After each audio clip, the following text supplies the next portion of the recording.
간밤 뉴욕 증시 3대 지수는 일제히 하락했습니다. AI 기술주 우려가 다시 등장하면서 나스닥은 2% 넘게 떨어졌죠. 이 가운데 이제 미국에서는 트럼프 2기 행정부 첫 일반 선거 본투표가 시작됐습니다. 특히 뉴욕 시장 후보로 등장한 조한 맘다니가 화제를 모으고 있죠. 네, 그렇습니다. 이번 일반 선거는 트럼프 2기 국정 운영에 대한 유권자들의 평가도 확인할 수 있다는 점에서 의미가 큰데요.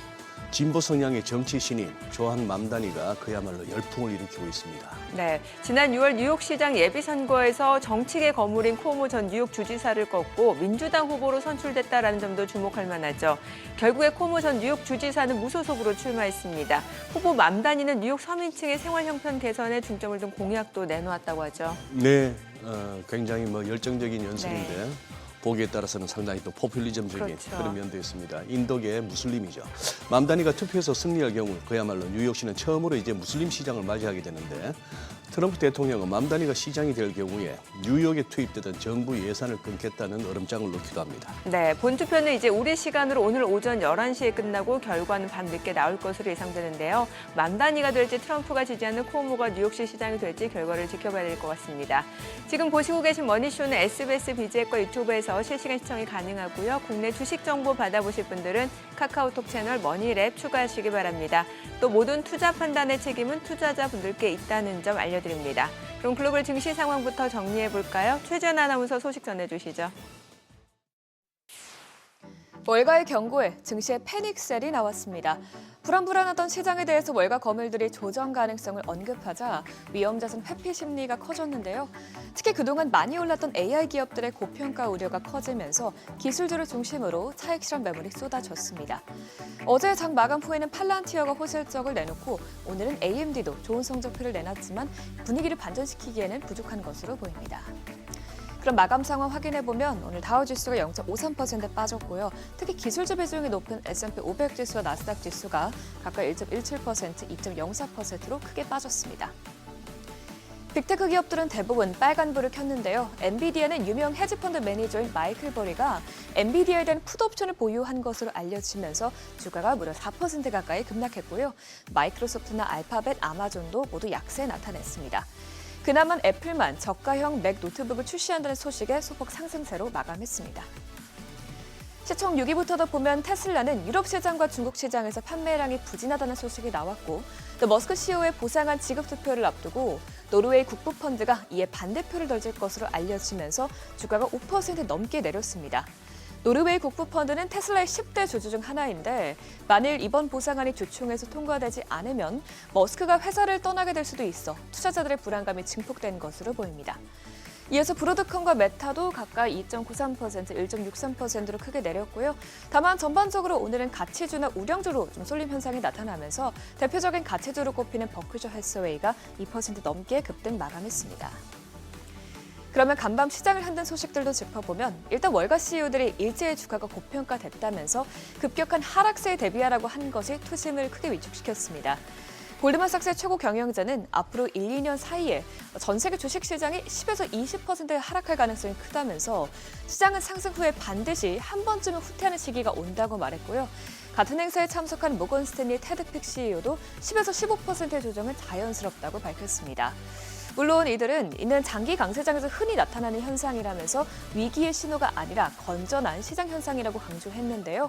그래도 일단 단기적으로 시장에 하락이 있을 수 있다는 전망 속에 투자자들은 미리 차익 실현에 나선 것으로 보입니다. 또한 월가에서 빅쇼트로 유명한 마이클 버리가 AI 거품론에 다시 불을 지른 것도 투자 심리를 더욱더 꺾었습니다. 그동안 마이클 버리는 AI 버블에 대한 경고를 꾸준히 내놨는데요.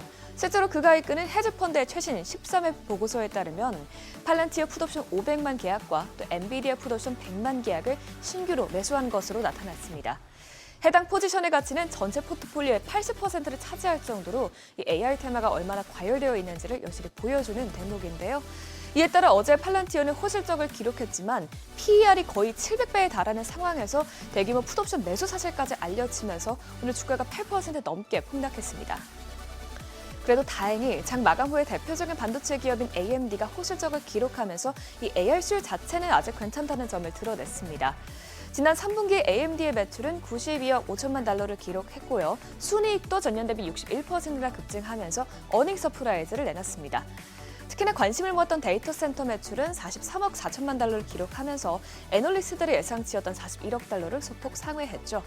다음 분기에도 좋은 실적을 기록할 것으로 예상이 되는데요. 4분기 가이던스에 대해서 회사 측은 93억 달러에서 99억 달러 사이의 매출을 예상한다면서 예상치보다 높은 밴드 하단을 제시했습니다. 이에 대해서 AMD CEO 리사수는 성명을 통해서 당사의 성장세가 가속화되고 있다면서 컴퓨팅 사업과 또 데이터 센터 부문이 전체 실적을 끌어올리고 있다고 말했는데요. 다만 호실적에도 불구하고 시장에 지금 AI에 대한 경계심이 커진 만큼 주가는 시간을 거래해서 약세 보이고 있습니다. 이 시장 먹구름이 지나간 후에는 투자자들이 이를 어떻게 소화해낼지 지켜봐야겠습니다. 이어서 그러면 오늘 나머지 자산시장 흐름도 살펴보겠습니다. 이렇게 시장의 공포 심리가 커지다 보니 가장 민감한 위험 자산인 비트코인은 끝내 장중 10만 달러 밑으로 떨어졌습니다. 여러 가지 악재가 겹치면서 하락세가 심화되고 있는데요. 전반적으로 시장의 위험 회피 심리가 커지고 있는 가운데 연준의 매파적인 발언으로 금리 인하가 어려울 것으로 전망되고 있고 또 셧다운이 장기되면서 유동성 경색에 대한 우려가 커지자 비트코인에 대한 매도세도 확대된 것으로 나타났습니다. 반면에 국채금리는 안전자산으로서의 역할이 부상하면서 매수세가 몰렸습니다. 오늘 10년물 금리와 2년물 금리 모두 0.02%포인트 하락했습니다. 이런 가운데 금은 큰 폭으로 빠졌습니다. 보통 금은 안전자산으로 여겨지지만 그동안 금에는 투기성 수요가 많이 몰렸기 때문에 오늘은 차익 실현 매물이 크게 나왔고요. 달러 지수가 5월 이후 최고치를 기록한 것도 금 가격을 끌어내렸습니다. 결국 금 선물은 오늘 2% 가까이 빠지면서 온스당 4,000달러 밑에서 거래를 마쳤고요. 마지막으로 국제유가도 달러가 오르고 또 리스크 오프 현상이 나타나면서 하락했습니다. WTI와 브렌트유는 각각 0.8%, 0.74% 내림세 나타냈습니다. 지금까지 굿모닝 마켓이었습니다.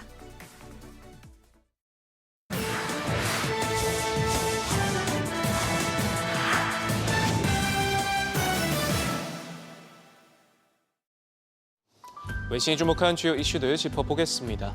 머스크의 1조 달러 보상안을 놓고 잡음이 많습니다. 당장 이번 주 주총에서 투표에 붙여지는데 곳곳에서 반대 목소리가 나오고 있는데요. 이번엔 세계 최대 규모인 노르웨이 국부펀드가 고개를 가로저었습니다. 테슬라의 10대 주주 중 하나이기도 한 노르웨이 국부펀드는 보상안 표결에서 반대표를 던지겠다 밝혔는데 머스크가 특유의 해안을 통해 창출해낸 가치는 인정한다면서도 전례 없이 큰 규모의 보상이 주어지는 것에 대해 우려를 내비쳤습니다. 앞서 세계 최대 의결권 자문사인 ISS를 비롯해 미국의 여러 노조와 기업 감시단체들은 테슬라를 되찾자라는 이름의 웹사이트를 개설해 보상안 반대 운동까지 벌이고 있는데요. 하지만 이사회는 보상안이 통과되지 못하면 머스크가 회사를 떠날 수도 있다 주주들에게 경고하면서 압박하고 있습니다. 시장은 머스크가 제시한 자율주행과 휴머노이드 사업의 미래에 기대를 걸고 있지만 당장의 부진은 외면하기 힘든 상황입니다. 밤사이 최대 생산 기지인 중국 상하이에서 인도된 차량 대수가 지난달 10% 가까이 줄어든 6만 대를 겨우 넘겼다는 소식까지 겹치면서 테슬라의 주가는 활짝 5% 넘게 빠졌습니다. AI 거품론이 슬며시 다시 고개를 드는 가운데에도 엔비디아는 지칠 줄 모르고 나아가고 있습니다. 동해 번쩍 서해 번쩍 광폭 행보에 나서고 있는 젠슨 학 CEO, 이번엔 독일을 찾았는데요. 10억 유로, 우리 돈 1조 6천억 원 규모의 세계 첫 인공지능 산업단지 구축 소식을 알렸습니다. 도이체텔레콤과 손을 잡았는데 최신 아키텍처인 블랙웰 GPU 10,000개를 탑재한 서버 1,000여 대가 설치됐고 엔비디아의 AI 엔터프라이즈, 옴니버스 등 소프트웨어가 구동될 예정입니다.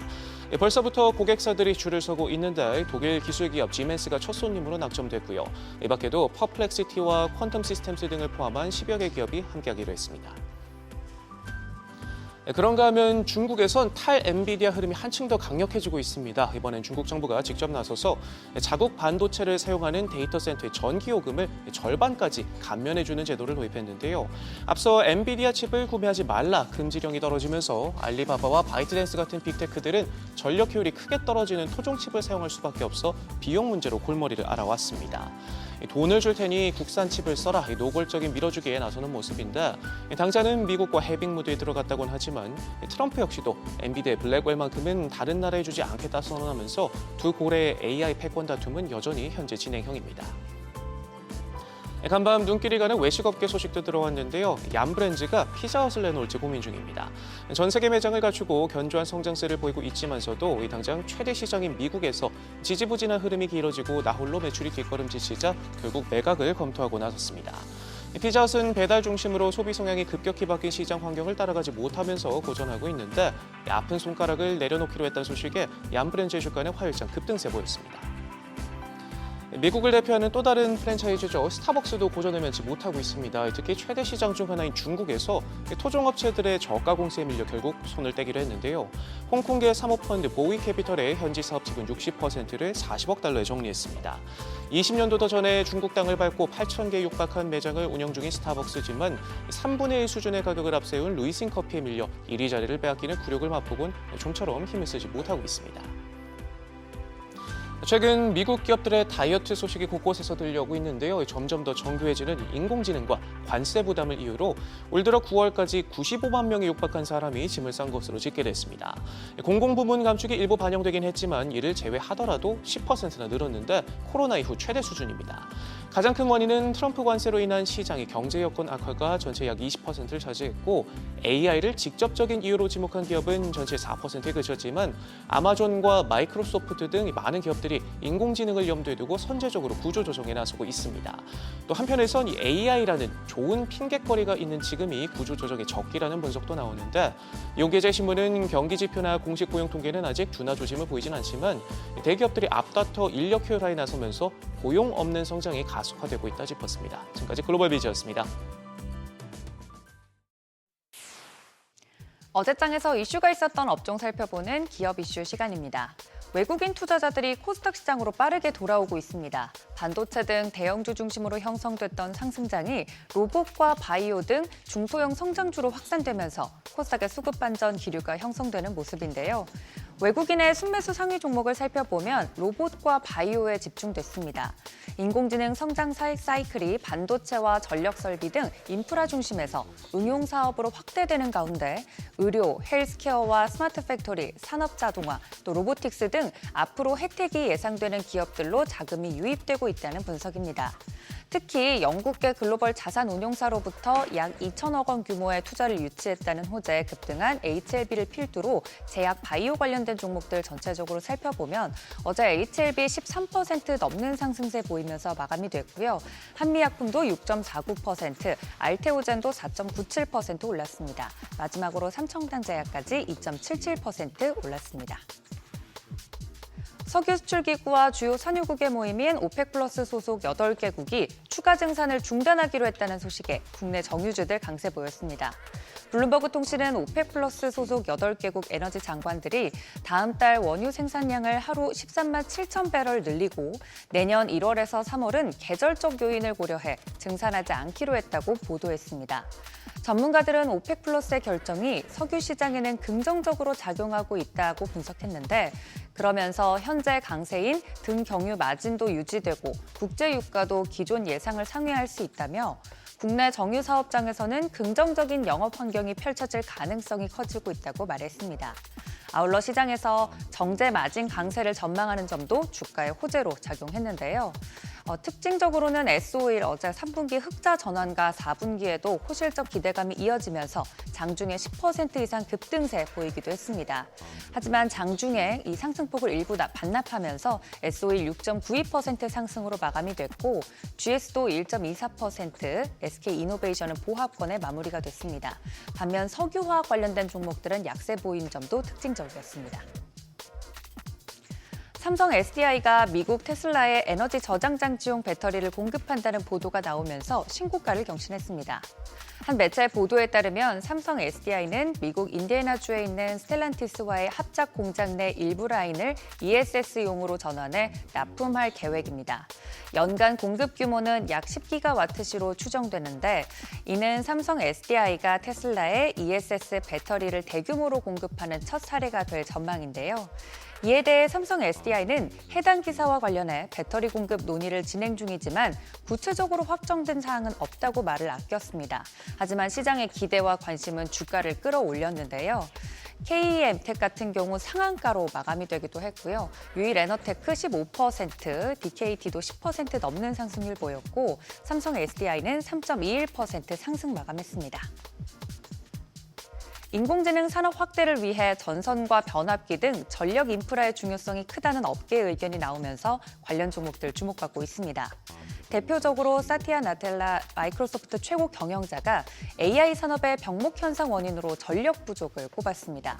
그는 미국 경제 전문 팟캐스트에 출연해 우리가 지금 겪고 있는 가장 큰 문제는 칩이 아니라 파워, 즉 전력이라며 더 정확히는 전력이 있는 곳 근처에 데이터 센터를 충분히 빠르게 지어올릴 수 있느냐의 문제라고 언급했습니다.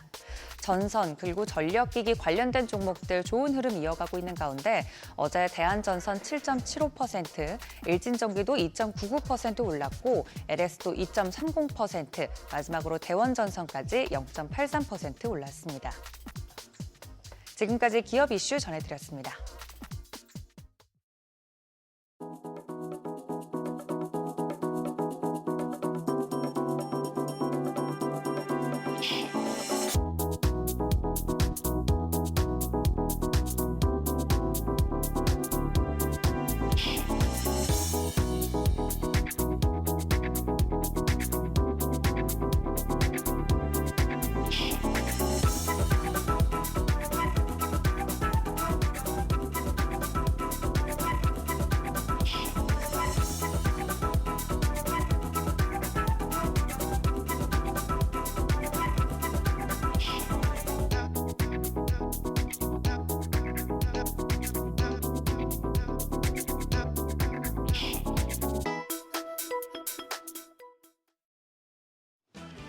급하게 오른다 싶었습니다. 어제 코스피 하루 만에 2% 넘게 빠지며 4,200선을 내줬습니다.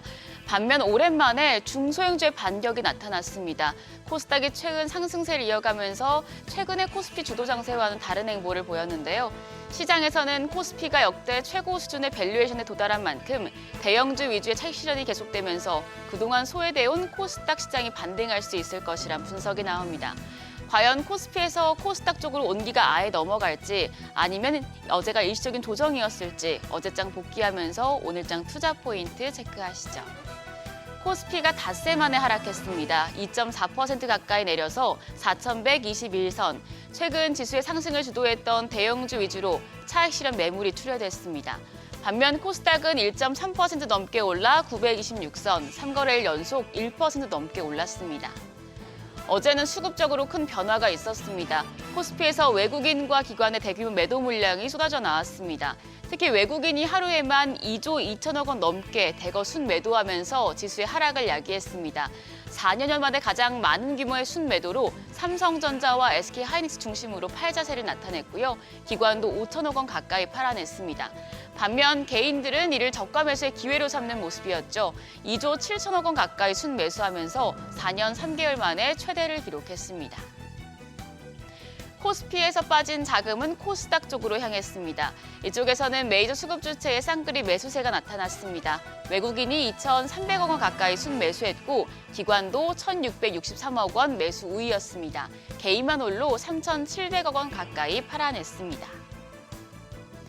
외국인과 기관의 대규모 매도세에 코스피 시총 상위 종목들 대부분 반락했습니다.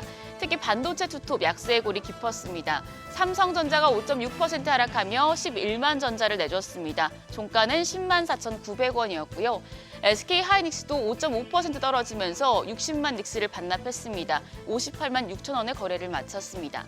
그 외에 현대차와 하나에어로스페이스, HD현대중공업 등이 모두 하락했고 이 와중에 KB금융이 3% 넘게 뛰면서 시총 10위에 안착했습니다. 코스닥 쪽은 분위기가 사뭇 달랐습니다. 에코프로비엠과 파마리서치 제외하고 나머지 8개 종목 일제히 상승불 켰는데요. 특히 상승폭이 컸던 건 시총 5위의 HLB입니다. 영국계 자산운용사로부터 2천억 원의 투자를 유치했다는 소식에 14% 가까이 급등하면서 시총 5위에 올랐습니다. 이외에 알테오젠과 ABL바이오, 리가켄바이오 등 제약바이오 대표주들 대체로 좋았습니다. 환율이 다시 오르고 있습니다. 정기장 마감 시간 달러 기준 9원 10전 상승해 1,437원 90전에 마감했는데요. 장중엔 1,440원까지도 돌파했었습니다. 미국 달러화 가치가 3개월 만에 최고 순으로 급등한 데다 외국인들이 국내 증시에서 대규모 팔자세를 나타내면서 원화 약세를 촉발했습니다. 이후 야간 거래에서도 환율은 상승폭을 키웠습니다. 뉴욕 증시 조정으로 안전 선호 심리가 강해지면서 미국 국채와 함께 달러화 가치가 오른 겁니다. NDF에서 달러원 1개월물은 새벽 6시 기준 1,443원 70전까지 올랐는데요. 오늘 환율 상승 출발할 것으로 예상됩니다. 최근 코스피 주도의 상승장에서 맥을 못 추던 중소형주들이 반등에 나서고 있습니다. 코스닥 최근 7거래일 동안 4.92% 올랐고 이 기간 외국인들이 코스닥 시장에서 1조 1,220억 원어치를 사들이면서 지수의 상승을 주도했었는데요. 외국인들은 상대적으로 덜 오른 바이오와 K컬처, 에너지 저장 장치 ESS 관련주 위주로 순매수했습니다. 코스피 쏠림 현상이 완화되면서 당분간 코스닥 시장으로 외국인 자금이 계속해서 유입될 것이란 전망이 나옵니다. 그러면 코스피는 이제 흐름이 바뀌는 것인가 우려가 커질 수 있는 상황인데요. 하나증권은 반도체 아니면 죽음이다. 키 맞추기 장세는 없다고 선을 그었습니다. 내년에도 미중 패권 경쟁이 지속되는 가운데 한국 기업들의 추가적인 실적 상향이 이어질 것이라고 전망했습니다. 특히 한국의 반도체는 AI 기술혁명의 수혜를 직접적으로 받으면서 내년에는 미국과 유사한 수준의 영업이익률이 예상되고 있습니다. 내년엔 시장 핵심 투자 주체가 외국인이 아니라 기관이 될 가능성이 높다고 밝혔습니다. 연기금의 국내 주식 매도가 제한되고 펀드 설정액이 증가하고 개인의 ETF 수요가 늘어남에 따라서 이 기관의 역할이 커질 텐데요. 기관은 실적 중심으로 투자를 할 것이기 때문에 지금처럼 반도체 주가가 일시적으로 횡보하는 국면에서는 실적이 뒷받침되고 기관이 선호할 만한 종목군을 추가로 고려해보라고 조언했습니다. 실적 및 퀄리티 상위 종목으로는 키움증권과 대덕전자, 원익 IPS, 유진테크, 산일전기 등을 꼽았는데요. 중소형주 순환매가 계속 이뤄진다면 기관이 러브콜을 보낼 만한 종목들도 한 번씩 체크해 두시면 좋겠습니다. 일정입니다. 오늘 MSCI 반기 리뷰가 이뤄집니다. APR 등이 신규 편입될 가능성이 높은 것으로 전해집니다. 그리고 미국의 면역 항암학회가 개최되는데요. 제약 바이오 쪽에서는 추가적인 모멘텀이 되겠습니다. 실적 중요합니다. 오늘 네이버와 두산에너빌리티, SM, 한국금융지주, 하나솔루션 등이 3분기 실적을 공개합니다. 우선 네이버는 호실적이 예상되고 있는데요. AI 관련해서 신사업이나 로봇사업 관련해서 어떤 이야기를 내놓을지 주목됩니다. 한편 어제 시간외 거래에서는 유심 관련주가 상승했습니다. KT가 해킹 피해 후속 대책으로 전 가입자를 대상으로 무상 유심 교체를 시행한다고 밝힌 데 따른 건데요. 오늘장에서도 상승세 이어질지 체크하시죠. 그럼 프리마켓 통해서 개장 분위기 가늠해 보겠습니다. 간밤 뉴욕 증시는 AI 관련 업종을 중심으로 고평가 논란이 커지며 약세로 마감했는데요. 국내 증시도 일단 프리마켓에서는 타격을 받는 모습입니다. 반도체 투톱 지금 2거래일 연속 약세입니다. 삼성전자가 프리마켓에서 3.3% 내림세, 거래가 10만 1,400원이고요. SK하이닉스도 3.4% 하락하며 56만 6천 원에 거래되고 있습니다. LG에너지솔루션이 2.64% 약세입니다. 46만 500원. 삼성바이오로직스 보합이고요. 두산에너빌리티는 3.7% 가까이 하락합니다. 8만 6,200원. 현대차까지도 3.6% 약세 보여주고 있습니다. 26만 6천 원으로 거래가 집계됩니다. 코스닥 시총 상위 1위부터 6위까지도 보시죠. 역시나 코스피와는 사뭇 다른 모습입니다. 우선 알테오젠이 상승합니다. 0.2% 오름세로 55만 원. 에코프로비엠은 2.2% 약세, 거래가 15만 8,100원이고요.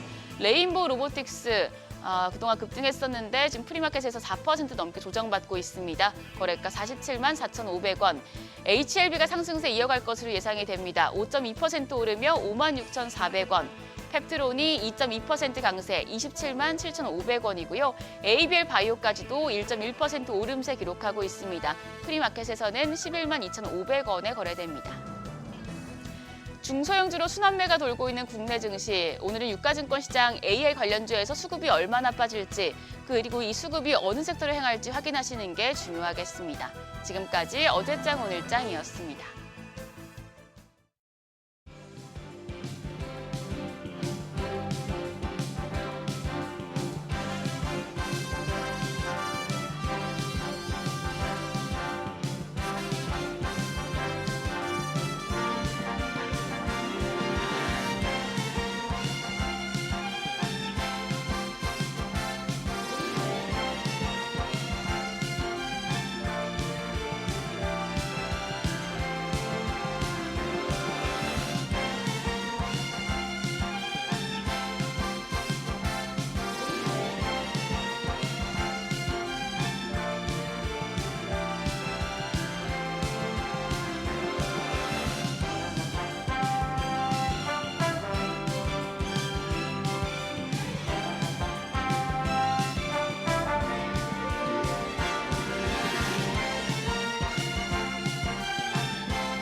현재 시각 8시 27분 향해 갑니다. 지금 보시고 계신 머니쇼는 SBS BG과 유튜브에서 실시간 시청이 가능합니다. 또 다양한 주식 정보 원하시는 분들은 카카오톡 채널에서 머니를 검색하셔서 친구 추가하시기 바랍니다. 참 이게 시점이 묘한 게 FOMC 이후였어요. 딱 지금 뭔가 뉴욕 증시가 뭔가 쉬어가는 분위기, 또 다시 AI 뭐 거품론까지 등장하고 또 여러 지금 매체에서도 다뤘다시피 그 빅숏의 실제 주인공 마이클 버리가 그 13F 그 보고서 나오니까 예. 아니 그 팔란티어 이렇게 실적 잘 나왔는데 한 9억 달러 풋옵션 매수했다라는 거잖아요. 9억 달러. 우리 돈으로 1조가 넘는 거죠. 그러니까요. 예. 그러니까 뭐 마이클 버리라고 매번 그 공매도 배팅이 성공한 건 아닌데. 그렇죠. 사실 2008년도 한 1, 2년 오래 기다렸잖아요. 그 당시에도. 예, 그때 오래 기다렸고 그때 얻은 명성으로 버리가 또 공매도에 들어갔습니다 하면은 사람들이 주목하고 했는데 뭐 초창기에 저 한참 밑에 있을 때 테슬라도 얼마나 공매도를 쳤습니까? 아, 그렇죠. 그런 것도 있고 한데 지금은 또 이제 공매도 세력들 입장에서는 또 마이클 버리라는 그 명성을 한번 활용하고 싶을 때가 됐죠. 그렇죠. 또 밸류에이션 얘기도 하고 싶고. 그러니까 맞아요.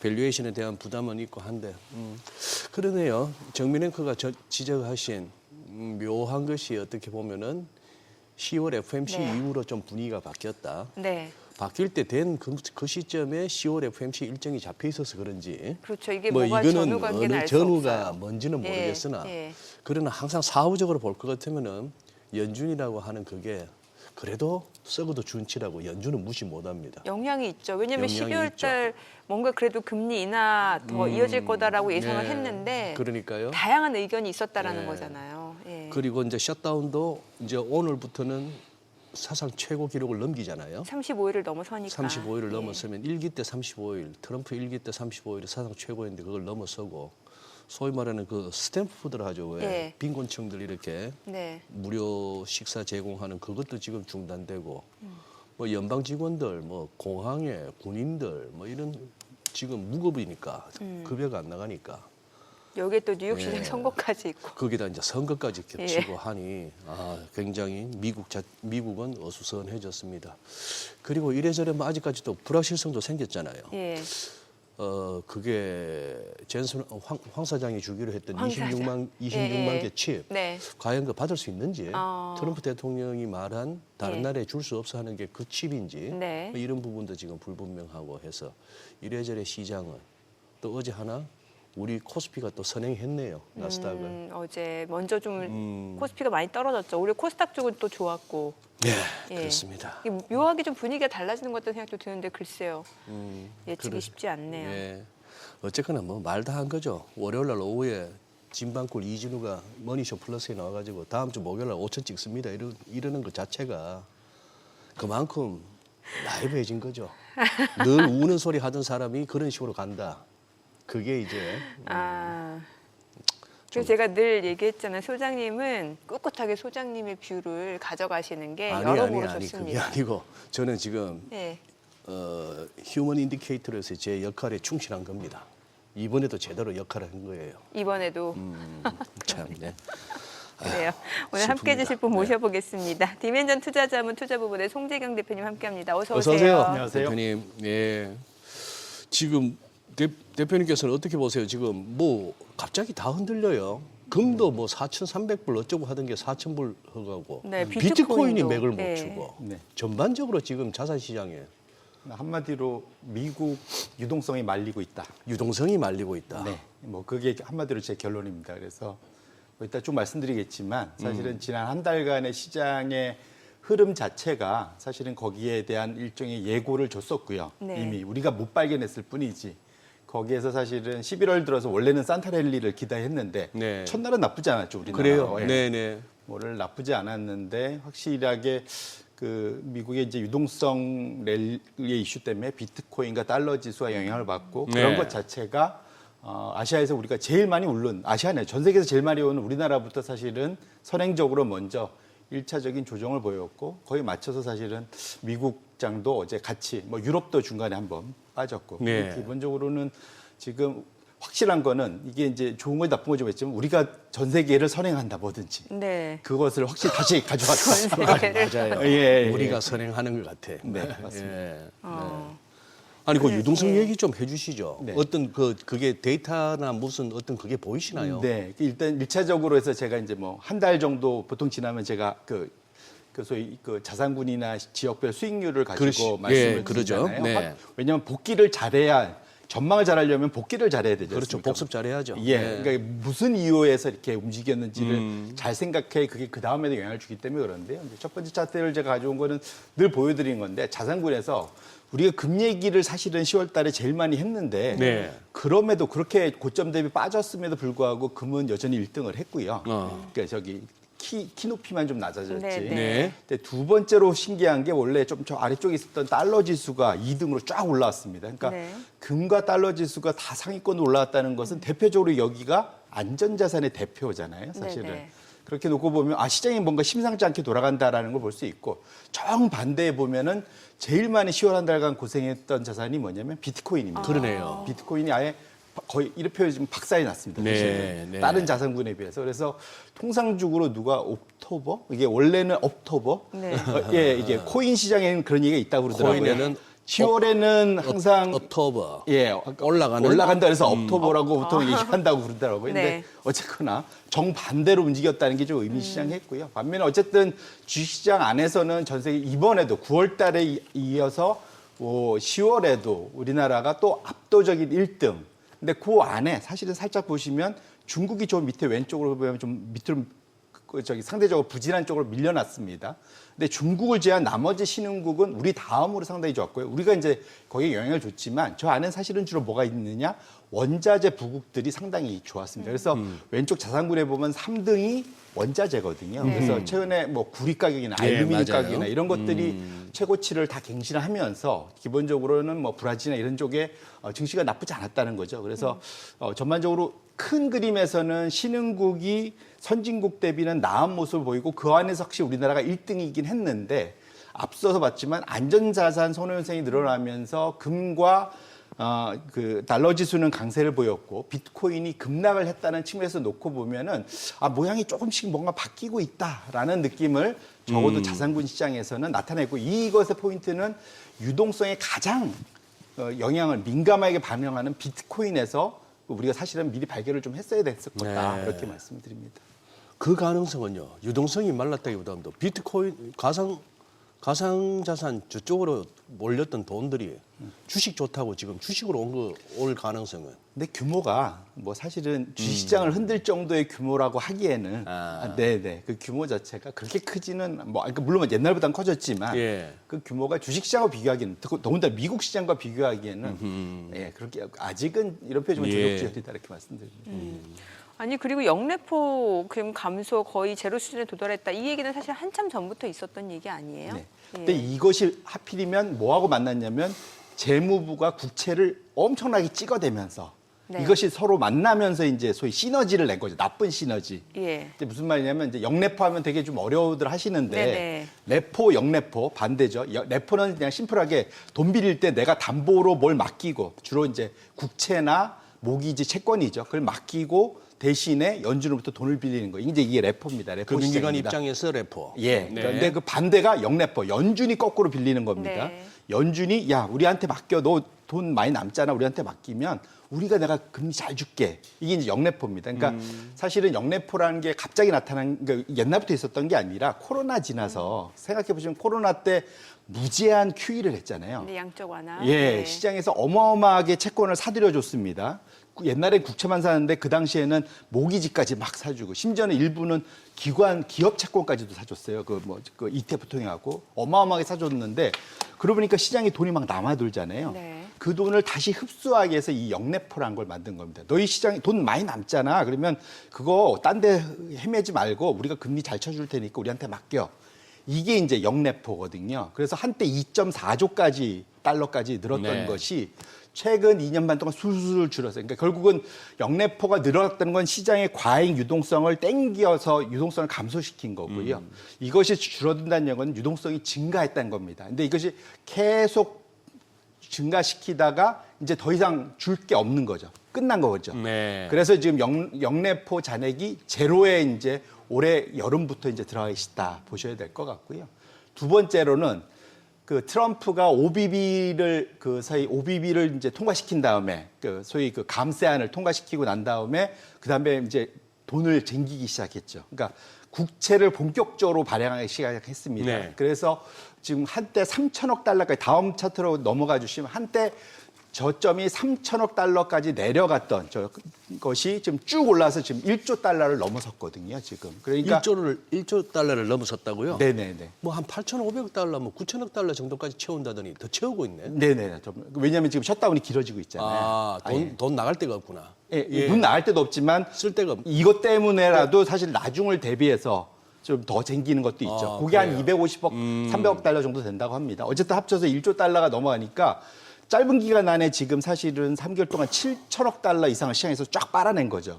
그러니까 영내포에서 나올 돈은 없고 오히려 시장에서 유동성을 미국 재무부가 빨아가고 이러다 보니까 단기 시장이 쑥 줄어든 거죠. 그러니까 이것이 항상 이렇다고 늘 레포 시장을 데리고 가는 건 아닌데, 그러니까 그러다 보니까 갑자기 어느 순간 10월 달 들어서부터 레포 시장에서 뭉칫돈들을, 그러니까 국채나 요즘은 모기지를 많이 맡긴다고 그러더라고요. 예. 모기지를 맡기면서 돈을 뭉칫돈을 막 빌려가기 시작했어요. 그게 이제 다음에 상설 레포 기구라는 것이 있습니다. 지금 차트를 보시면 이게 지난주 금요일까지인데 저때 마지막에 503억 달러인가 그렇고요. 어제는 제가 보니까 한 200억 달러 정도인가 좀 내려오긴 했더라고요. 네. 근데 어쨌거나 저 상설 레포 기구를 지난 3년간 거의 안 쓰다가 10월 달 들어서 갑자기 쓰기 시작했다는 것은 확실하게 단기 자금 조달 시장이 어려움을 겪고 있다라는 것의 반증이고, 그러다 보니까 지금 시장이 비싼 금리라도 어쨌든 맡겨놓고 돈을 지금 빌려가고 있는 상황.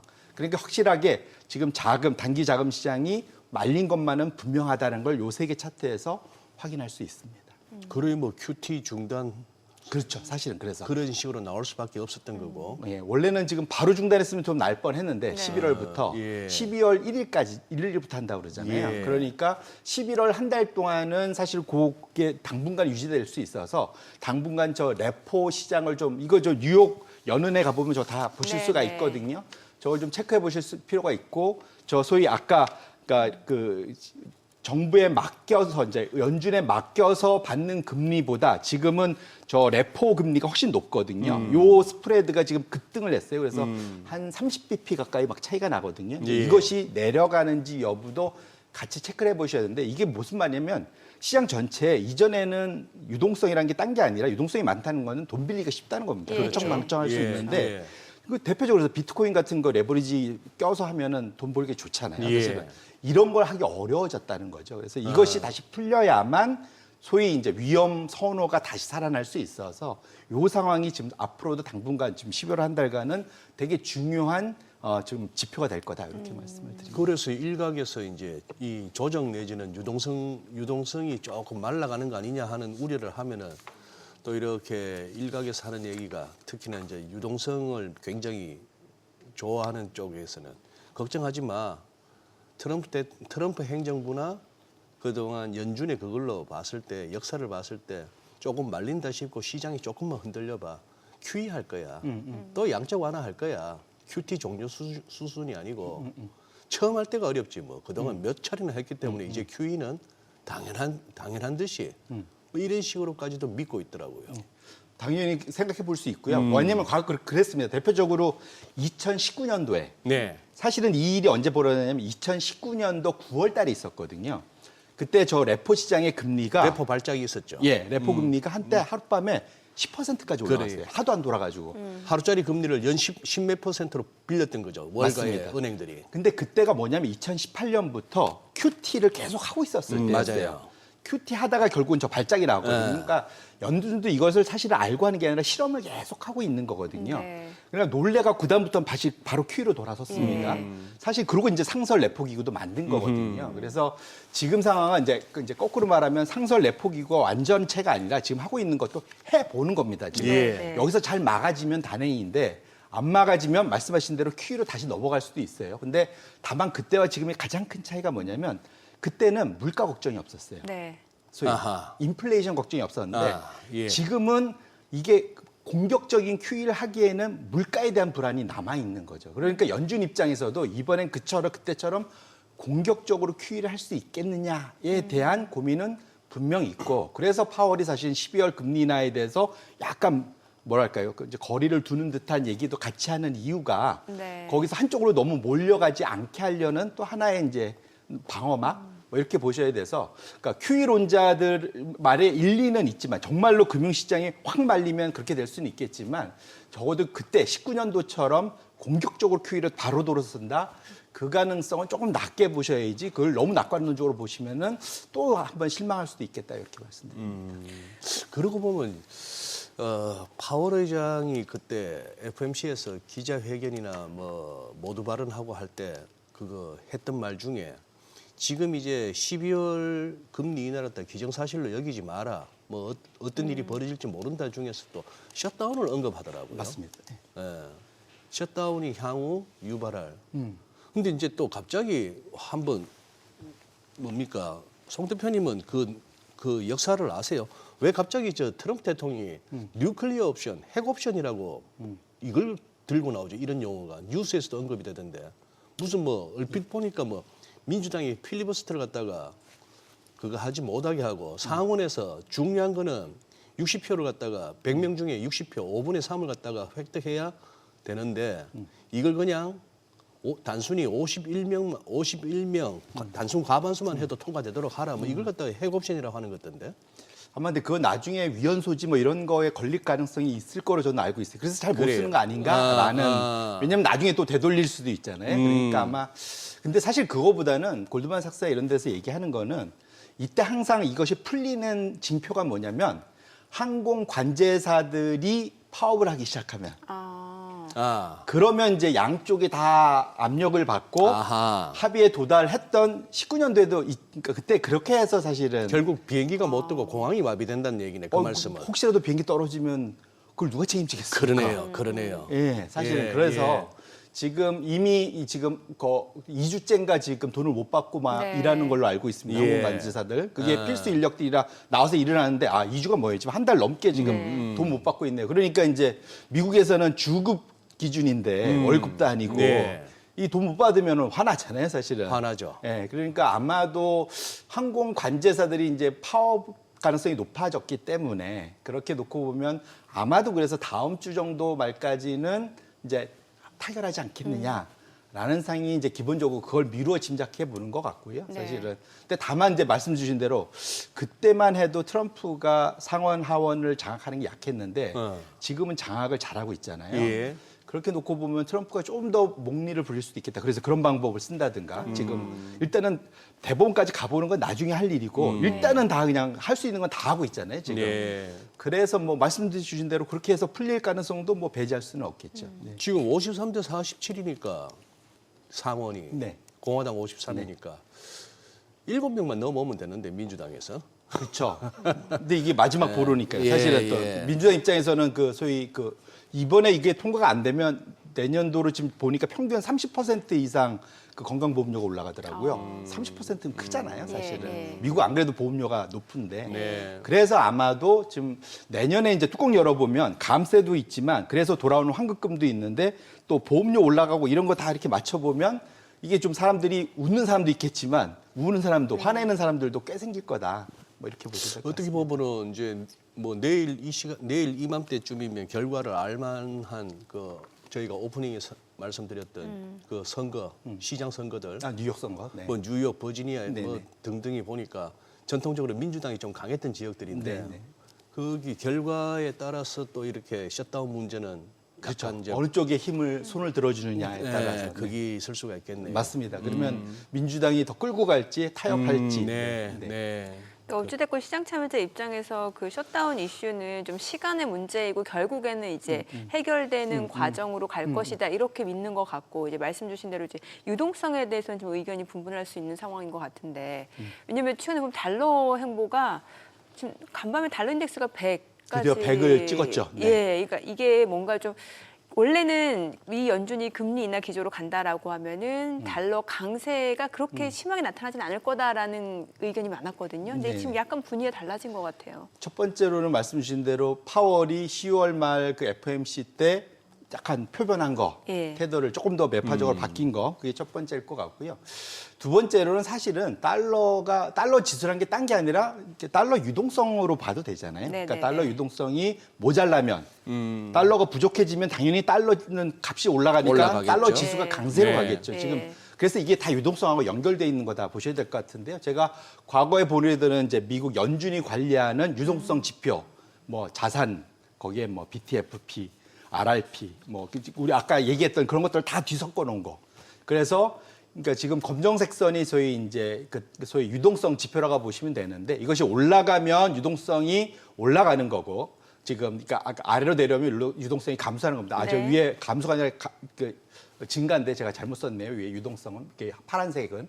근데 어쨌거나 지금 보시면 검정색 선이 내려오면 유동성 감소고 올라가면 유동성이 증가하는 겁니다. 그런데 지금 붉은색 선이 달러 지수를 무역가중 달러 지수입니다. 이게 이제 일반 달러 지수 아니고 무역가중 달러 지수를 제가 역으로 뒤집어 놓은 거예요. 그러니까 이것은 거꾸로 지금 내려오면 달러 지수 강세로 가는 겁니다. 네네. 통상적으로는 유동성이 말리면 줄어들면 달러도 강세로 가야 되는데 최근 들어서 과거에는 거의 똑같이 움직이다가 올해 들어와서는 유동성은 많이 말렸는데 생각보다 달러 지수는 이제 조금 강해지고 있는 거거든요. 그만큼 어찌 보면은 달러 해치 뭐 이런 것이 좀 그러니까 상대적으로는 미국의 주식은 원하지만 달러를 갖고 싶어 하지 않는 외국인들이 많아졌잖아요. 그랬다, 이거죠. 그러다 보니까 좀 상대적으로는 강세를 그러니까 옛날에 비해서는 약세를 보였는데 지금 이 유동성이 말린 것이 지속이 된다면 달러 지수가 좀 더 강세로 갈 가능성이 있고요. 이것 자체는 아까 현재 우리 상반기에 또는 지금까지 쭉 봐왔던 또 신흥국이나 이런 쪽의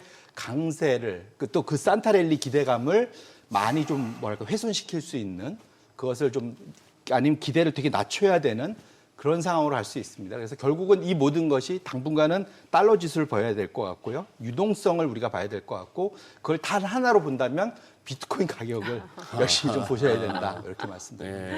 예, 그러니까 얼추 결국 뭐 이렇게 달러 인덱스 100하고 우리 달러 환율 1,440원을 갖다가 거의 이 꼬르로 두고 같이 봐야 될 것 같네요. 결국 우리 1,440원을 오늘 올라서서 시작할 것 같은데 네. 달러 인덱스도 100을 갖다가 언제 회복하느냐 했는데 결국 어제부로 그렇게 됐고.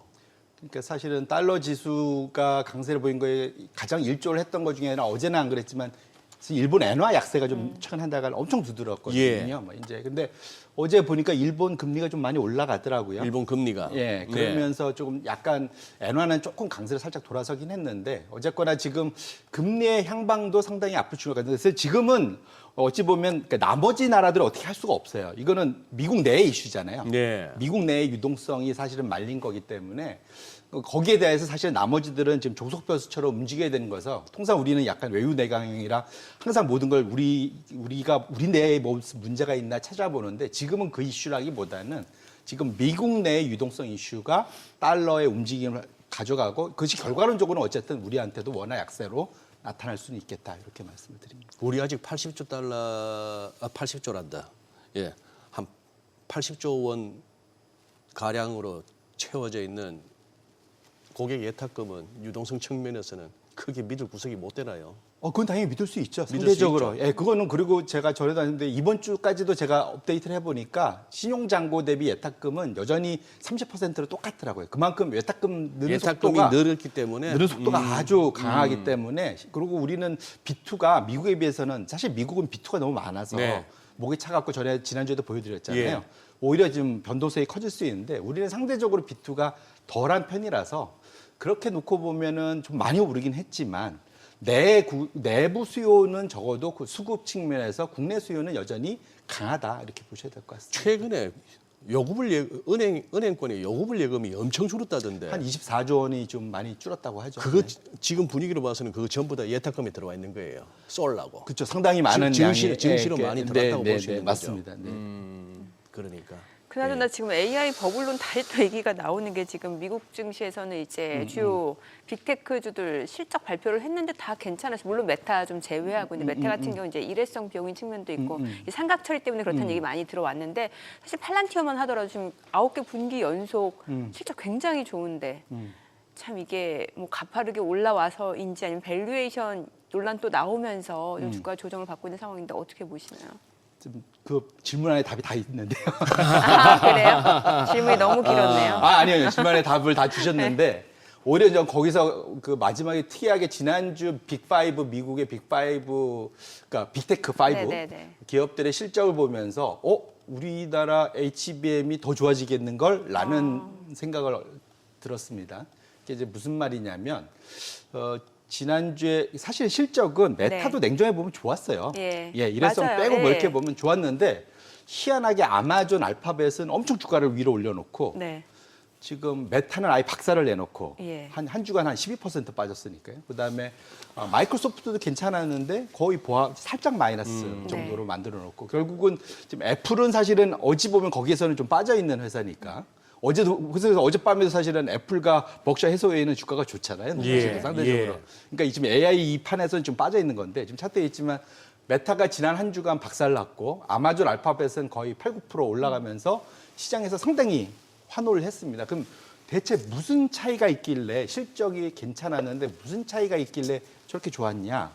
첫 번째로는 이제 투자자들의 눈높이가 옛날에는 그냥 AI 투자만 계속 공격적으로 하면 주가를 환호하면서 끌어올려줬는데 네. 훨씬 더 눈높이가 깐깐해지고 디테일을 보기 시작했다는 거죠. 무슨 말이냐면 메타는 투자는 저 5개 회사 중에서 제일 많이 합니다. 내년으로 거의 50% 성장하는 걸로 그러니까 증가하는 걸로 설비 투자를 하는 걸로 나왔는데 그런데도 사실은 이게 내년도에 보니까 이렇게 돼 보니까 좀 과하게 하나 보다. 왜냐면 지금 영업에서 버는 돈 투자해서 나가는 돈, 해서 남는 돈을 잉여현금으로 그럼 프리캐시플로우로 하는데 이것의 감소폭이 제일 센데 이러면 자사수 조정은 가능해?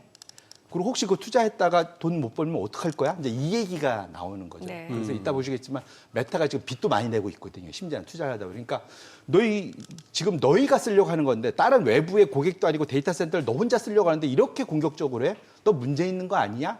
라는 것을 지난주에 사실은 투자자들이 메타의 주가를 박살내면서 사실은 보셔야 될 것 같고요. 반면에 똑같이 투자를 많이 늘린다는 아마존과 알파벳에 대해서 뭐가 달라졌느냐. 이들은 자체적으로도 수요가 있지만 외부 고객들이 많잖아요.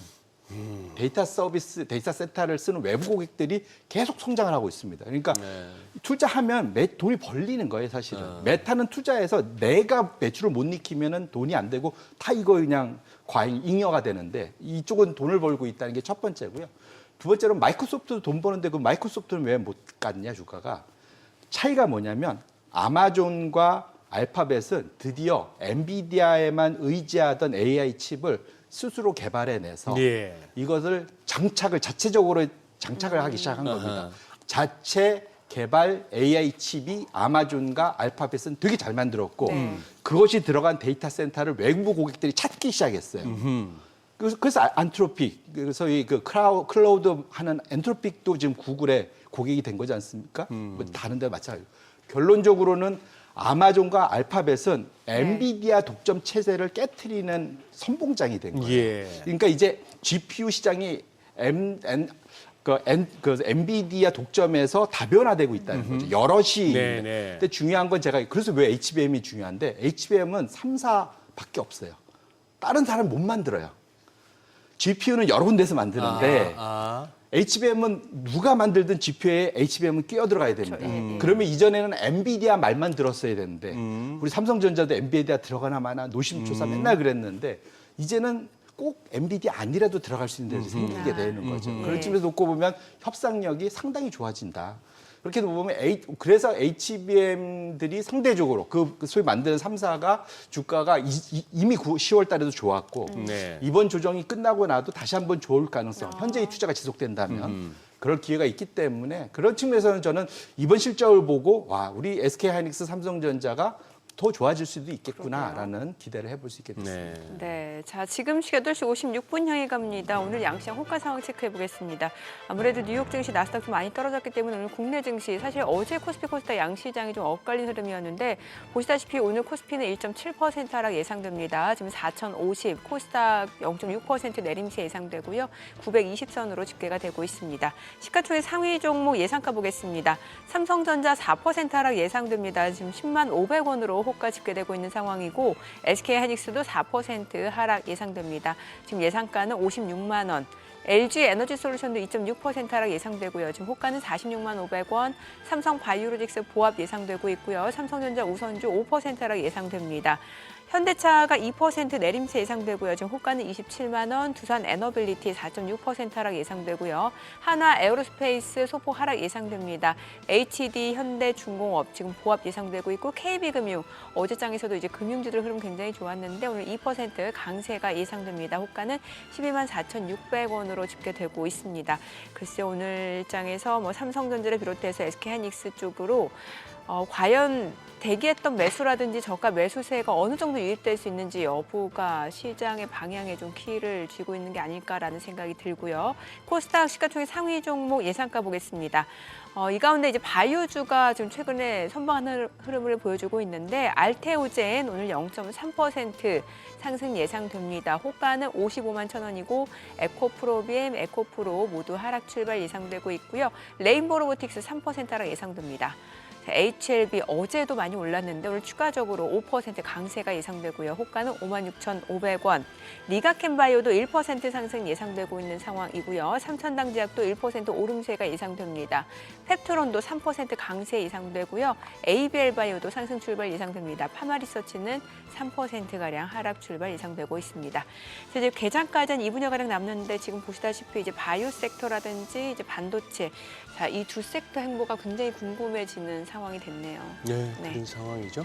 그렇고 결국은 뭐 지수 그동안 올라오는데 반도체 두 삼성전자하고 하이닉스의 공이 컸으니까 네. 이번 조정장에서 뭐 다들 일단 살펴보는 게 그러면 하이닉스는 50만 원 지키나 삼성전자는 10만 원 지키나 이건데 이 공교롭게도 딱 21선이네요. 그러니 그 부분에서 이제 얼마나 이제 지지력이 나오고 저가 매수가 강하게 들어오느냐, 외국인이 더 파느냐, 아니면 그 외국인의 매도가 잦아드느냐, 요거 따라서 지수는 크게 갈 거고 이 와중에 이제 또 반도체 못 가면 돈이 어디 놀겠습니까? 또 딴 데 가겠죠. 네. 그런데 지금 바이오가 오늘 바이오 어제부터도 바이오 왜냐면 그렇죠. 간밤에 뉴욕 증시에서 메세라가 또 많이 급등했어요. 네, 예. 예. 비만 치료됐죠. 정민행크의 SBR 중에 이제 B가 이제 움직일 때인가 봅니다. 바이오 예, 주가. 예. 원주는 반바로죠. 바이오가 B가 많네. 바이오도 되고 배터리도 되고 뭐 그죠? 아 요즘에 근데 배터리보다 요즘에 이제 ESS 쪽으로 엮이니까. ES 그러니 ESS도 모든 거네. 배터리는 배터리잖아요. 맞아요. 배터리 들어가죠. 근데 이제 B는 이제 바이오가 조금 더 크죠 비중이. 하기야 배터리는 BB다 그죠? 배터리. 오케이. 예, 갑시다. 예. 제가 받아들이기 힘들어요. 개그를 예, 하셔가지고. 죄송합니다. 뭐 이러고 나니까 또 바로 개장 봐야 되네. 네, 지금 한 30초 남은 거 아닌가요? 예, 그러니까. 그래요. 일단은 뭐 오늘 양시장이 좀 하락 출발 예상되고 있는 상황이고 글쎄요. 뭐 지금 그동안 쉼없이 달려왔기 때문에 조금 하락을 좀 기다렸던 분들도 계실 것 같고 일단 오늘 시장 장중 변동성 확대는 불가피할 것으로 보입니다. 오늘 국내 증시 확인해 보죠. 개장합니다.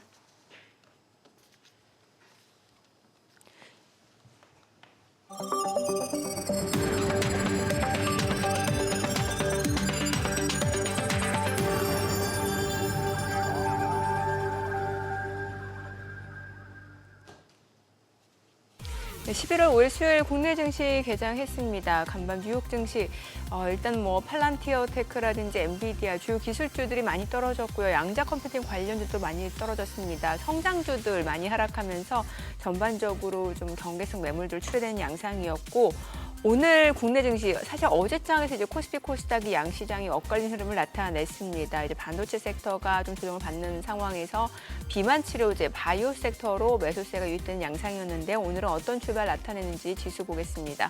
코스피가 1.6% 하락합니다. 4,055. 코스닥 0.8% 하락합니다. 918이고요. 시가총액 상위 종목 시초가 보겠습니다. 삼성전자가 오늘 3% 떨어집니다. 10만 1,100원이고요. SK하이닉스도 3.5% 내림세입니다. 56만 7천 원, LG 에너지솔루션도 0.5% 하락합니다. 47만 500원, 삼성 바이오로직스 보합이고요. 삼성전자 우선주 4% 떨어집니다.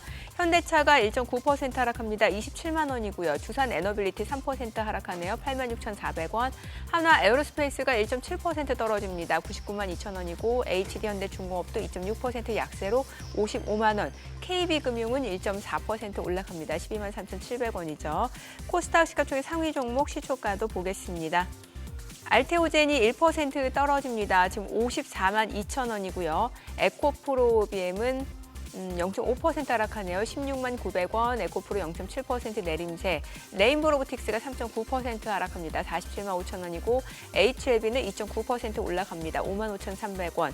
리가캠바이오가 소폭 하락합니다. 지금 15만 6,400원. 펩트론이 0.3% 소폭 올라갑니다. 27만 2,500원. 에이벨바이오 0.7% 떨어지고요. 삼천당제약 0.4% 올라갑니다. 24만 1,500원. 파마리서치가 2% 약세입니다. 오늘 시장에서 특징을 보여주고 있는 섹터 종목들 체크를 해보도록 하겠습니다. 지금 코스피가 2%대 하락을 나타내고 있는 상황에서 오늘 일부 비만 치료제 쪽으로 매수세가 좀 유입되고 있는 양상입니다. 일동제약이 지금 4% 넘게 올라갑니다. 27,950원, 나이백도 4.6% 올라가고요. 한미약품도 4% 상승세입니다. D&D 파마텍도 1.5% 올라가면서 30만 5,500원이고요. 그 밖에 블루엠텍, 동아이스티, 제넥신 다 올라갑니다. 아무래도 이제 뉴욕 증시에서 메세라, 지금 화이자고 이제 노브노디스크 간에 이제 각축전이 이어지고 있는 양상에서 메세라가 급등하고 있고 이러다 보니까 국내 증시 쪽에서는 이런 비만 치료제 쪽으로 매수세가 유입되고 있습니다. 방금 보시다시피 G2G 바이오 같은 경우는 11% 급등을 보여주고 있는 상황입니다. 자, 그리고 오늘 통신주들이 약간 올라가는데 상승폭 자체는 뭐 그렇게 크지 않은 상황이고 오늘 일부 금융주, 은행주가 또 괜찮네요. 지금 보험주 내에서는 현대해상, 삼성화재가 1% 안팎으로 좀 상승 흐름을 보여주고 있는 상황이고 또 네이버가 오늘 실적 나왔죠. 네이버 실적 괜찮았는데 지금 상승폭 자체는 굉장히 좀 미미한 상황이네요.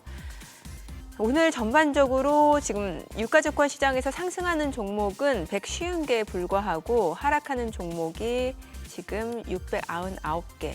그리고 코스닥 쪽에서는 하락하는 종목이 1,326개고 상승하는 종목이 240개 불과한 상황입니다. 조금 더 시간이 지났을 때 어느 정도 매수세가 유입되는지 좀 보셔야 될 것 같고요. 수급 상황 체크해 보겠습니다. 오늘 유가증권 시장에서는 개인 투자자가 1,198억 원 순매수를 나타내고 있고요. 기관도 1,446억 원 순매수, 이 가운데 외국인은 2,533억 원 매도 우입니다. 코스닥에서는 개인 투자자가 484억 원 매수 우위, 외국인과 기관은 각각 464억 원, 24억 원 순매도를 나타내고 있습니다. 환율 체크해 보겠습니다. 달러 환율 오늘 많이 올라갑니다. 5원 60전 상승한 1,443원 50전에 개장이 됐습니다. 일단은 좀 개장한 지 4분 지난 상황에서 시장 낙폭이 조금 더 커지네요. 순식간에 100포인트가 넘어버렸네요. 네. 예. 그러네요. 지금 타이밍이 환율 오르고 채권 시장에 금리 오르고 주식 빠지고. 네. 근데 참 타이밍이 안 좋았다. 우리 금융위 부위원장 권대영 부위원장 어제 뉴스에 몇 번 나왔지 않습니까? 그동안에 나쁘기만 봤는데 비트도 일종, 레버리지 일종이다. 뭐 감당할 만한 네. 수준에서는 할 만도 하다. 뭐 이렇게 얘기가 됐는데 그 타이밍에 또 이게 나오네요. 이런 장면이 나와버리네. 예. 지금 여기서 업종 중에 오르는 업종이 업종이요? 네. 업종 제가 한번 볼게요. 예. 글쎄 오늘 전반적으로 업종별 봤을 때는 지금 아무래도 뭐 통신이라든지 이쪽 방어 쪽이 조금 그렇긴 한데 오늘은 글쎄요 전반적으로 하락한 종목이 워낙 많다 보니까 예. 상승률 상위 쪽이 저렇게 나오는구나. 그래도 예. 근데 지금 저기는 반도체는 낙폭이 커지고 있는 중인가요? 삼성전자, SK하이닉스가 네 4%대 하락이고 4%대 하락. 예. 오늘 사실 네이버도 실적 괜찮았는데 네. 1% 떨어지고 사실 최근에 플랫폼주들이 예. 약간 소외됐다가 조금 올라오나 싶었는데 네. 또 이렇게 시장 전반적으로 좀 조정 분위기가 이어지니까 주가도 좀 영향을 받는 것 같고요. 지금 우리 송 대표님도 지금 열심히 시세 체크하고 계시는데 뭐가 좀 보입니까? 말씀하신 대로 은행 보험 정도만 네, 은행 맞아요. 보험 플러스고, 정도만. 네, 나머지는 네. 그 사이 많이 올랐던 업종들이 네. 확실히 일단은 차익 실현 좀 불안하니까 예, 예. 그게 좀 크지 않은가 이렇게 보고 있습니다. 너무 급하게 올라가지고 맞습니다. 전부 이렇게 이격이 너무 벌어져가 네. 이걸 조금 줄이고 갈 필요가 있죠. 그 기술적 과열이 뭐 사실은 RSI가 뭐 80대에서 예, 계속 맞아요. 지금 뭐 네. 2달째 지금 오고 있어서 예. 그러니. 네.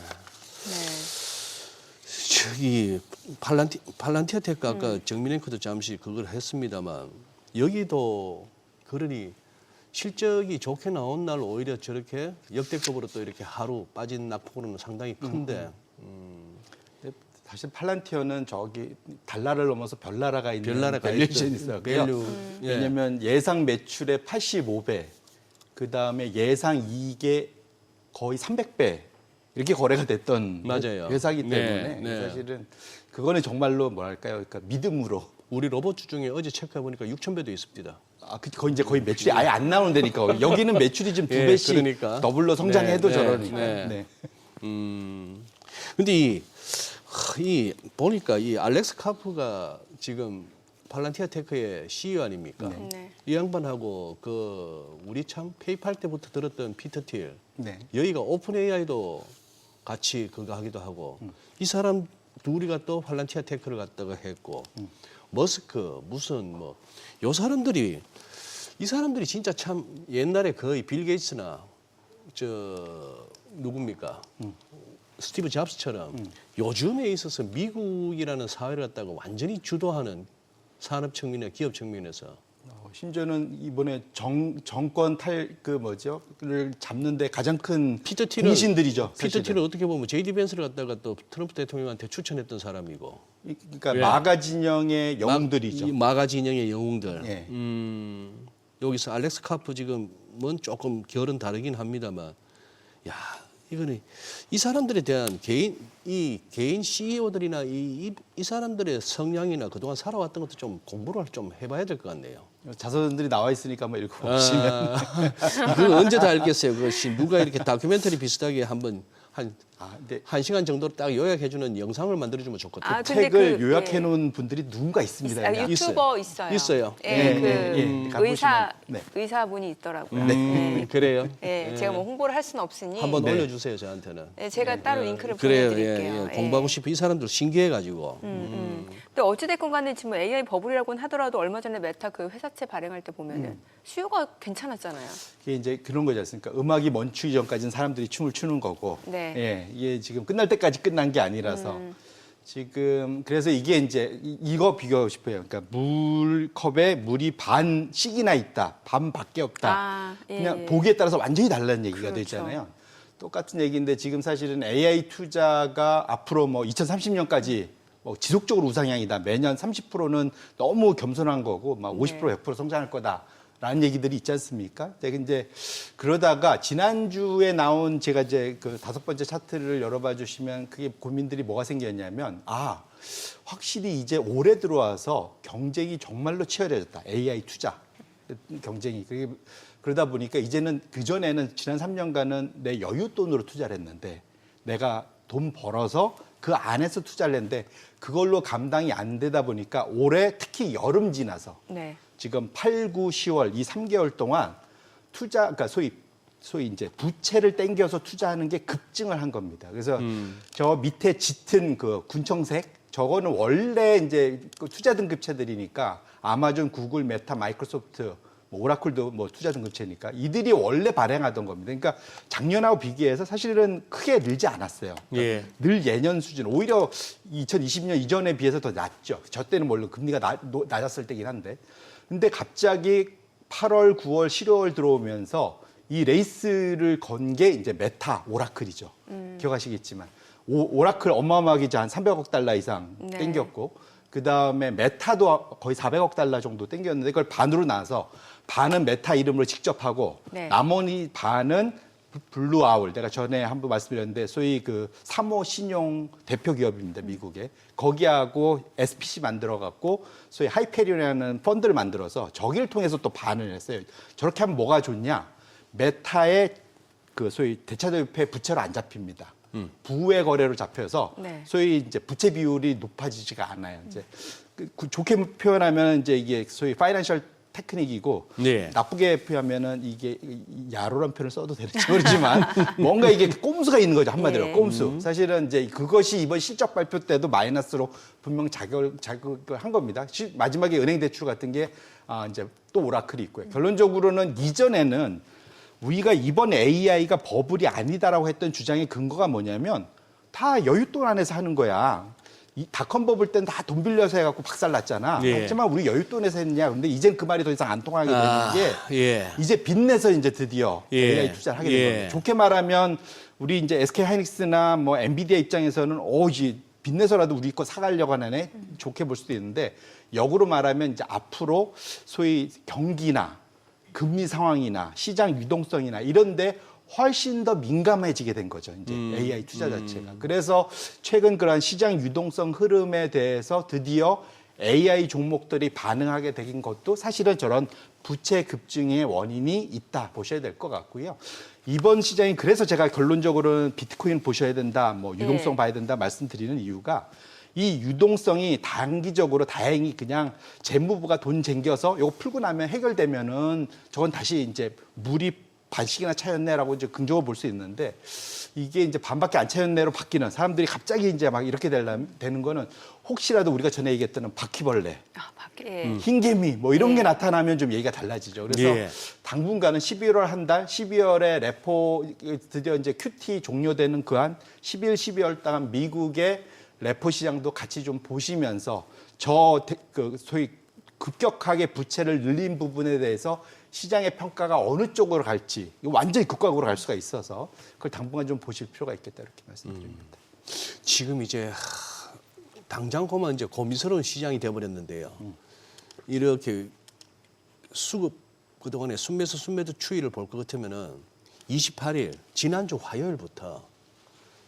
화요일부터 우리 개인들이 매도해서 매수로 돌았거든요. 그게 이제 코스피가 4천을 갔다가 올라서고 마감을 되니까 그때부터 이제 확 사버렸습니다. 사도 많이 샀어요. 자, 근데 오늘 지금 이제 4천을 갖다 하회하기 시작하고 그러면 지난주 화, 수, 목, 금 그리고 어제까지 어제는 2조 넘게 사버렸으니까 자, 그런 상황에서 이런 장이 오면 이제 당황스러우실 거 아니에요. 자, 고민스럽습니다. 이걸 지금 들어오자마자 또 손절을 하고 기다려야 됩니까? 이걸 그냥 버텨야 될까요? 참 어려운 얘기인데. 뭐 1차적으로는 그 사이에 좀 버신 분들은 일부 차익 실현하고 기다려볼 수 있겠죠. 사실은 네, 네, 이게 네. 얼마나 네. 갈지는 아까 네. 말씀드린 대로 네. 미국의 소위 누구도 알지 못하는 지금 유동성 말린 것이 언제 풀릴지에 따라서 좀 달라질 수 있기 때문에. 근데 두 번째로는 반면에 이제 뒤늦게 좀 들어가고 계신 분들. 네. 근데 빚내고 투자하신 분들은 좀 사실 고민스러울 것 같아요. 네. 이거는 이렇게 변동하면은 그렇죠. 이게 완전 바로 이게 담보금 요구로까지 갈 수 있으니까. 그래서 가능하면 전 비투는 하지 마시라 계속 말씀을 드리는 건데 지금 사실은 기다렸었거나 이제 조금 담기 시작한 분들은 거꾸로 말하면 여기서 좀 조정이 길어지면 좋은 기회가 됩니다, 사실은. 네. 그래서 예. 투자를 좀 하실 때 사실은 지금부터 한 3개월, 6개월간 나눠서 매주 네. 조금씩 사실 내가 원래 늘리려고 했던 비중만큼 사들어 가시면 되거든요. 그래서 떨어질 때마다. 네, 그러니까 사실 일주일에 한 번 정도 정해두시면 정말로 관심 있으면 매일 사시든 나눠 갖고 쪼개 갖고 예, 예. 그리고 두 번째로는 제가 권해드리는 것은 이번 장처럼 강세장이 지수가 막 돌아가면서 서로 이렇게 올라가잖아요. 예. 이거 특히 개인 종목, 개별 종목 하신 분들은 못 쫓아갔습니다 이번에. 예, 사실 맞아요. 손가락 빠는 분들이 많은데. 네, 네. 그래서 이럴 때는 절반 정도는 사실은 지수 투자를 하셔야 되고요. 기본적으로 그걸 나눠서 쭉 투자해서 늘리시고 그 사이에 좀 자신 있어 보이고 그 사이에 좀 더 내가 엣지를 주고 싶은 부분 그거를 이제 나머지 개별 투자하시고 항상 일정 부분의 현금을 가져가시는 거 사실 이것이 좀 소위 위험 관리하는데 기본이거든요. 그래서 너무 이제 개별 종목 쫓아서 뒷북 치시다 보면은 이번 장에서는 사실은 심지어 마이너스들도 꽤 있으실 거예요. 그래서 그런 것들을 좀 조심하실 필요가 있고 지금 이 장에서는 오히려 이것을 기회로 활용할 수 있는 충분한 또 기회가 될 수가 있으니까 그런 식으로 좀 포트폴리오를 다시 구축해 보시면 좋지 않을까 이렇게 말씀드립니다. 그렇죠. 오늘 같은 날 현금이 있으신 분들은 뭘 사야 될까 그렇죠. 행복한 고민을 하실 것 같아요. 그렇죠. 그래서 예. 그래서 개인 투자는 딴 건 몰라도 현금을 일정 부분은 늘 갖고 가야죠. 그러니까 적으면 한 1, 20%, 많으면 한 3, 40%까지 늘 갖고 가셔서 제가 늘 말씀드리지만 그러니까 시장이 100%를 올리면 나는 한 80% 올라간다라고 생각을 하시면서 쫓아가시는 게 항상 위험 관리도 되고 맞아요. 또 나중에 또 이럴 때 또 말씀드린 대로 소위 이제 박앤 세일 예. 할 수 있는 거죠. 예.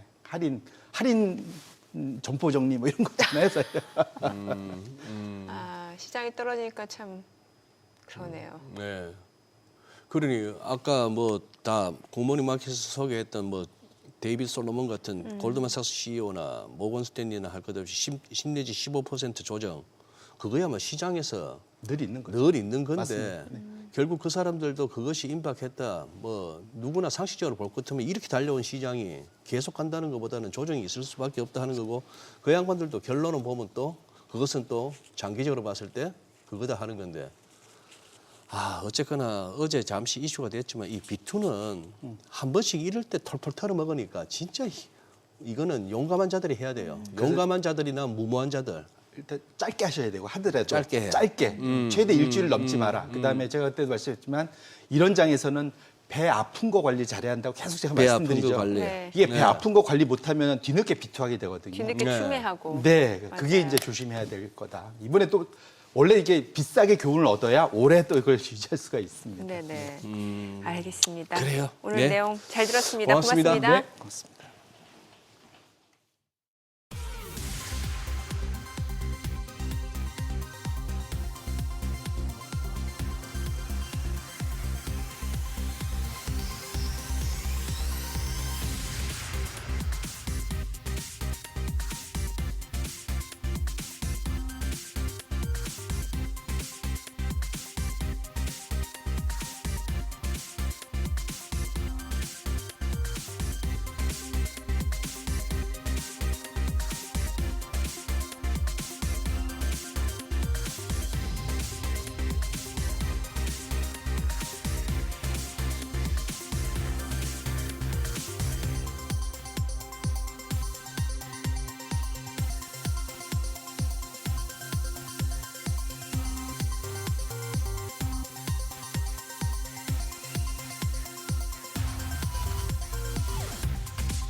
이 시각 시황입니다. 뉴욕 증시에서 불어온 AI 고점 논란에 또 코스피 높아진 밸류에이션 부담까지 더해지면서 오늘 양대 지수가 맥을 못 추고 있습니다. 코스피가 지금 3.7% 가까이 급락합니다. 4,000선 깨졌고요. 3,969선 가리키고 있고요. 코스닥 역시 오늘 3.4% 내림세입니다. 900선이 깨지면서 894선에서 움직임 보여주고 있습니다. 수급 상황 보시죠. 오늘 유가증권 시장 외국인이 팝니다. 4,302억 원 매도 우위 보여주고 있고요. 반면 기관이 2,725억 원 매수 우위, 개인 역시도 1,941억 원 사자 포지션 취하고 있습니다.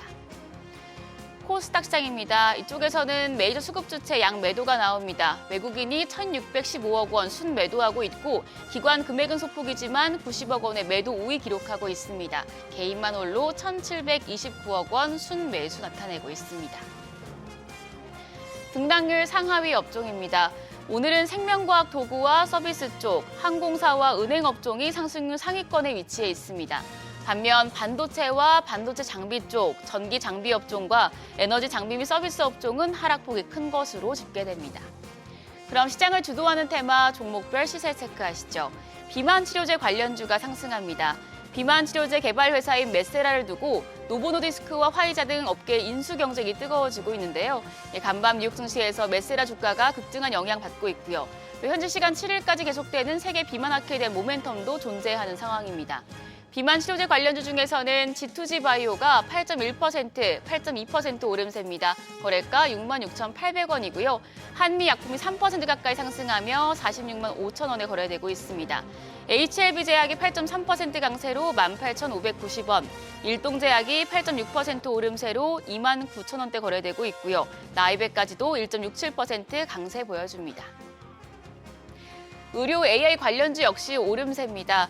어제 이재명 대통령이 728조 원 규모의 내년도 예산안에 대해서 AI 시대를 여는 대한민국의 첫 번째 예산안이라고 강조를 했는데요.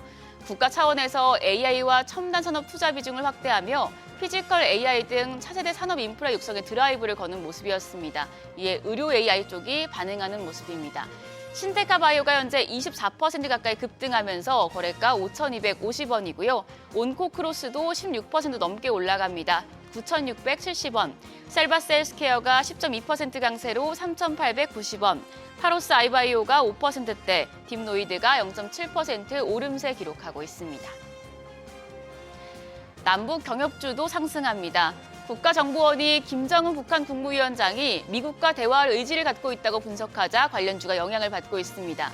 경주 아시아태평양 경제협력체 APEC 정상회의를 계기로 한 북미 간 정상 간 만남은 불발됐지만 김 위원장이 물밑에서 회동을 대비한 동향이 확인된 것으로 알려지는데요.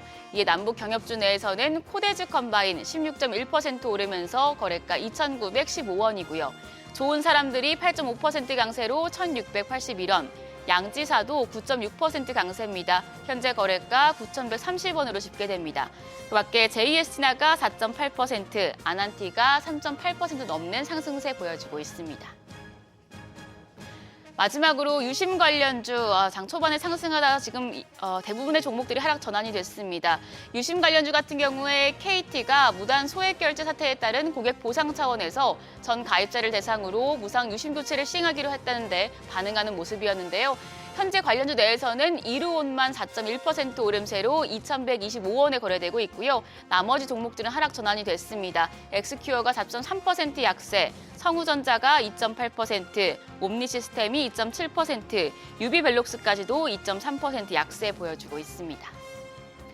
코스피 어렵게 만들어낸 4천선이 일주일 만에 무너지고 있습니다. 뉴욕 증시에서 AI 고점 논란이 불거지면서 국내 증시도 맥을 못 추고 있는데 장중에 낙폭 얼마나 줄여낼 수 있을지가 관건이겠습니다. 지금까지 시장 상황 전해드렸습니다.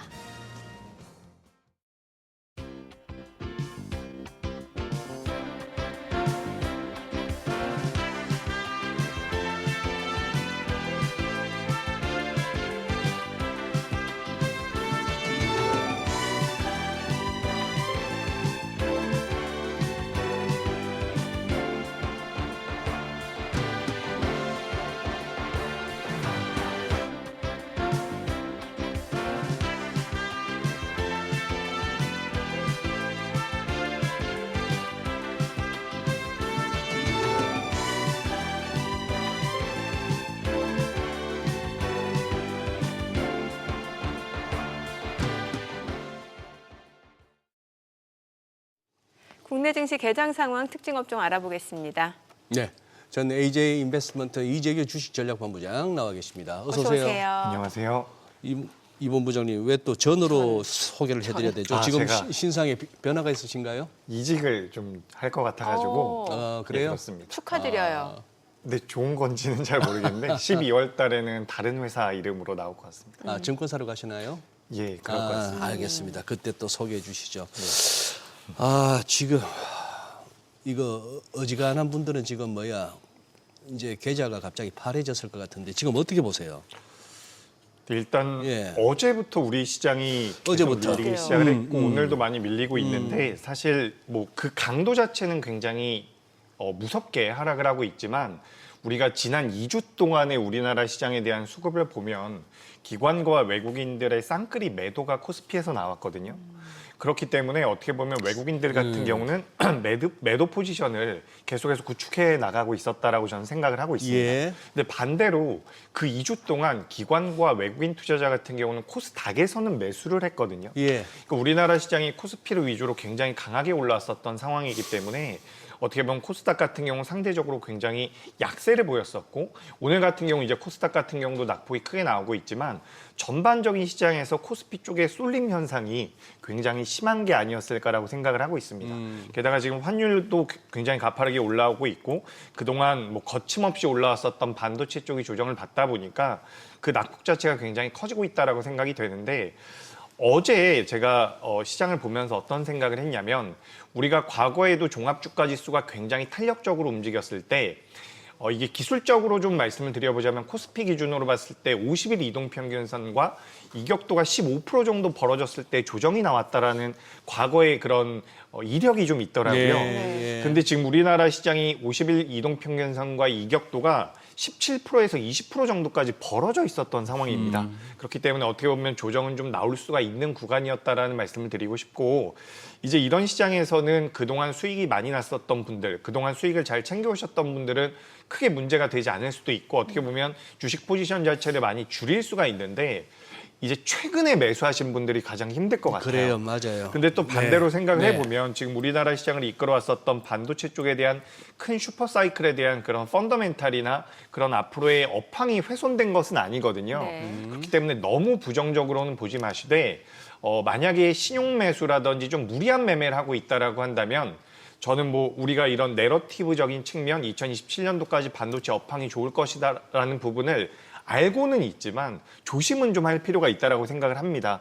왜냐하면 이게 시장이라는 게 제가 예전에도 이런 말씀을 한번 드렸던 적이 있는데 기관들과 외국인 같은 경우는 우리 개인 투자자와는 다르게 프로그램이라든지 알고리즘에 따라서 매도가 나오면 그냥 매도를 합니다. 그러니까 개인 투자자들 같은 경우는 매도하기가 어려울 때가 있거든요. 맞아요. 근데 지금처럼 이제 시장이 어느 정도 붕괴가 되기 시작을 하면 매물이 매물을 불러일으킬 가능성도 저는 있다라고 생각을 하고 있기 때문에 우리가 업황에 대한 기대감은 분명하지만 지금은 좀 조심할 필요가 있고 만약에 현금 여력이 있다라고 한다면 충분한 여력이 있다라고 한다면 오히려 매수의 기회도 될 수가 있습니다. 근데 이건 입장 차이가 굉장히 극명하기 때문에 제가 뭐라고 딱 단언코 말씀드리기는 어렵고 만약에 현금 여력이 있어서 내가 그동안 주식시장에 대해서 많이 접근을 하지 못해서 그동안 반도체 랠리가 나왔을 때 수익이 나지 않았었다라고 한다면 전 오히려 종가 기준으로는 분할 매수로 본다면 지금은 어떻게 또 이제 다른 관점이 될 수가 있는데 매수의 기회도 될 수 있다라는 말씀 드려보도록 하겠습니다. 그동안 많이 올랐던 쪽을 매수하는 게 좋은 거예요? 아니면 상대적으로 좀 소외됐던 쪽을 매수하는 게 좋은 거예요? 그렇죠. 제일 어려운 질문인 것 같은데요. 우리가 지금 상반기부터 계속해서 이어져 왔었던 것을 유동성 랠리라고 많이 이야기를 했거든요. 네. 근데 10월 말에 들어오면서 미국에서 FOMC 회의가 있었죠.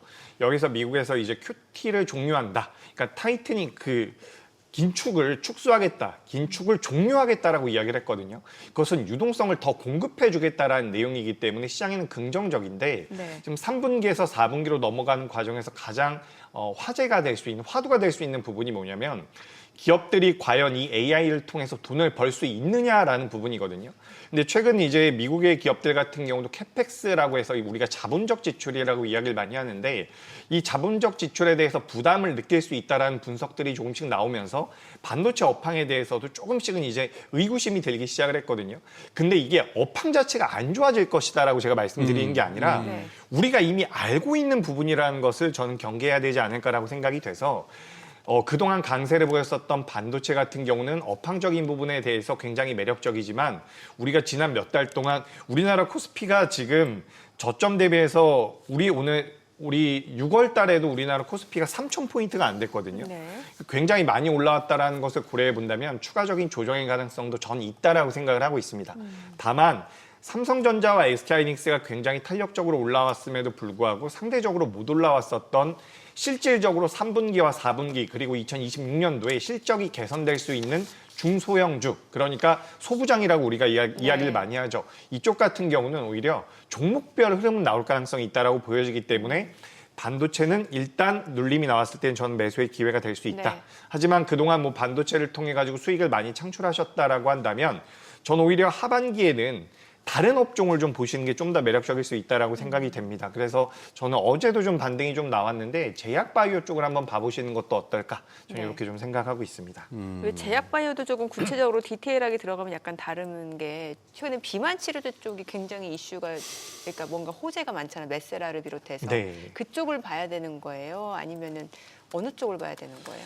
제약 바이오는 지금 오늘은 낙폭이 또 크게 나오기 때문에 걱정이 많이 되시고 이게 제약 바이오가 업종 특성상 변동성이 굉장히 크거든요. 그렇죠. 예. 근데 저는 만약에 제약 바이오에 대해서 투자를 하고 싶은데 내가 한 종목 한 종목 깊게 파기가 좀 어렵다라고 한다면 ETF를 매매하시는 게 좋을 것 같아요. 제약 바이오 같은 경우는 그래서 거래 대금이 많이 잡히는 ETF 중에서 바이오 쪽을 보시는 게 어떨까라는 말씀을 드리고 싶고 우리가 과거에 5년 동안 6년 동안 우리나라 시장에서의 흐름을 보면 12월 달입니다. 그러니까 11월 달이 아니라 12월 달 기준으로 봤을 때 코스피와 코스닥의 각각의 의약품, 제약 바이오 업종 지수라는 게 있거든요. 네. 근데 2022년도를 제외하고는 12월 달엔 항상 상승을 했습니다. 그렇기 때문에 어떻게 보면 연말이 되면서 그동안 대형주, 뭐 최근 올해를 우리가 예를 들어보자면 반도체라든지 많이 올라왔던 쪽에서 어느 정도 차익 실현을 하고 연말에는 다른 쪽으로 자금이 좀 넘어가서 하반기라든지 2026년도 상반기를 기대해 본다면 그동안 못 올랐던 쪽에 대한 관심이 좀 필요하지 않을까. 그리고 이제 어떻게 보면은 굉장히 소외가 됐었던 섹터라고 저는 생각을 하고 있거든요. 제약 바이오가. 네. 근데 우리가 ETF 중에서 코덱스 바이오라는 ETF가 있는데 이게 거래 대금이 가장 많기 때문에 제가 좀 대표적으로 말씀을 드리고 싶습니다. 근데 이 코덱스 바이오를 보시면 어제 신고가가 나왔어요. 그러니까 그동안 굉장히 좀 소외가 됐었던 느낌이었는데 지금 제 차트 한번 보여드릴 텐데 여기 보시면 이게 이제 어제 그리고 오늘 아침에 신고가가 나왔거든요. 그래서 지금 차트가 나오지 않는데 제약 바이오 같은 경우는 아직까지 뭐 이렇게 수급적인 부분들이 너무 좀 과열되진 않았다. 저는 그렇게 생각을 하고 있기 때문에 우리가 상반기 때는 바이오가 그 반도체가 70% 나머지 업종군들이 30%였다라고 한다면 이제 남겨져 있는 2025년도에는 반도체를 뭐 30에서 40까지 줄이고 나머지 종목군들을 좀 더 올려보는 게 어떨까? 저는 그렇게 생각하고 있습니다. 지금 업종별로 보니까 지금 모든 업종이 마이너스인데 네. 플러스 내는 쪽은 통신업밖에 없고 예. 지금 이 본부장님 여기서 기계 쪽이 낙폭이 제일 큰데 기계 쪽이면 주로 어떤 종목들을 떠올리면 되나요? 기계 쪽이면 지금 우리가 사실 방산 쪽 이야기를 많이 하거든요. 기계 쪽은 방산 쪽이 많이 엮여 있는 부분이고 지금 예. 보니까 로봇 쪽도 이제 기계에 많이 들어가고 있는 것 같습니다. 그렇겠네. 두산 에너빌리티도 그쪽으로 엮여 있더라고요. 두산 두산 에너빌리티. 에너빌리티로. 네, 원전인데. 이게 좀 이게 분류가 좀 분류가 우리나라 이거 작업하고. 업종 분류 좀 그 어려워. LG 네. 에너지 솔루션도 예. 전기전자로 되어 있습니다. 그러니까 이게 그래요? 예, 다시 그렇습니다. 해야 될 것 같아요. 화학이 아니고? 네. 그래가지고 이게 좀 조금씩 이제 왜곡되는 부분들이 있는데 지금 하락하고 있는 종목들의 낙폭을 기준으로 보면 로봇주들이 많이 하락하고 있다라고 생각이 됩니다. 그래서 뭐 그동안 성장주 단에서는 로봇주와 2차 전지가 가장 좋았고 제약 바이오는 상대적으로 안 좋았었는데 이제 반대로 이제 그동안 많이 올라왔었던 로봇주들이 많이 조정을 받는다라고 보시면 좋을 것 같고 지금 어떻게 보면 성장주 단에서 매물대가 또 나오고 있는 것 같거든요. 그래서 뭐 금리 인상이 나올 수도 있다라는 얘기들까지 어느 정도 들리고 있는 상황이기 때문에 기계 쪽에서는 로봇 쪽에 대한 낙폭이 크게 나오고 있다라는 말씀 드리는데 아까 전에 제가 제약 바이오는 좀 긍정적으로 말씀드렸고 로봇 쪽 같은 경우는 지금 이제 금리 인하에 대한 어떻게 보면 기대감이 수면 아래로 가라앉으면서 낙폭이 나오고 있다라는 말씀 드렸는데 로봇주들과 제약 바이오를 비교해 보면 제약 바이오가 지금 실적이 더 잘 나옵니다. 추가적으로 로봇주들 같은 경우 지난 한 달 동안 두 달 동안 주가가 많이 올라왔었던 부분들 3분기 실적이 나오면서 그 실적에 대한 실망 매물도 나올 가능성이 있다라고 보여지기 때문에 같은 성장 섹터로 본다라고 하더라도 그래도 제약 바이오가 로봇 쪽보다는 조금 더 유리할 수 있다라는 말씀 드리면서 로봇주들 같은 경우도 최근에 계속해서 신고가가 나왔던 종목들 같은 경우 그러니까 개인 투자자분들 입장에서 수익이 나신 분들 같은 경우는 일부러 좀 챙기시고 하반기 계획을 좀 세워보시는 게 어떨까라고 이렇게 좀 생각이 됩니다. 예. 금융주는 어때? 어제부터 또 금융주들이 좀 움직임이 있었고 오늘도 사실 좀 일부 보험주들은 그래도 지금 이런 좀 낙폭이 조금 더 커지는 시장에서 선방하는 모습이거든요. 뭐 삼성화재, 현대해상 이런 쪽이요.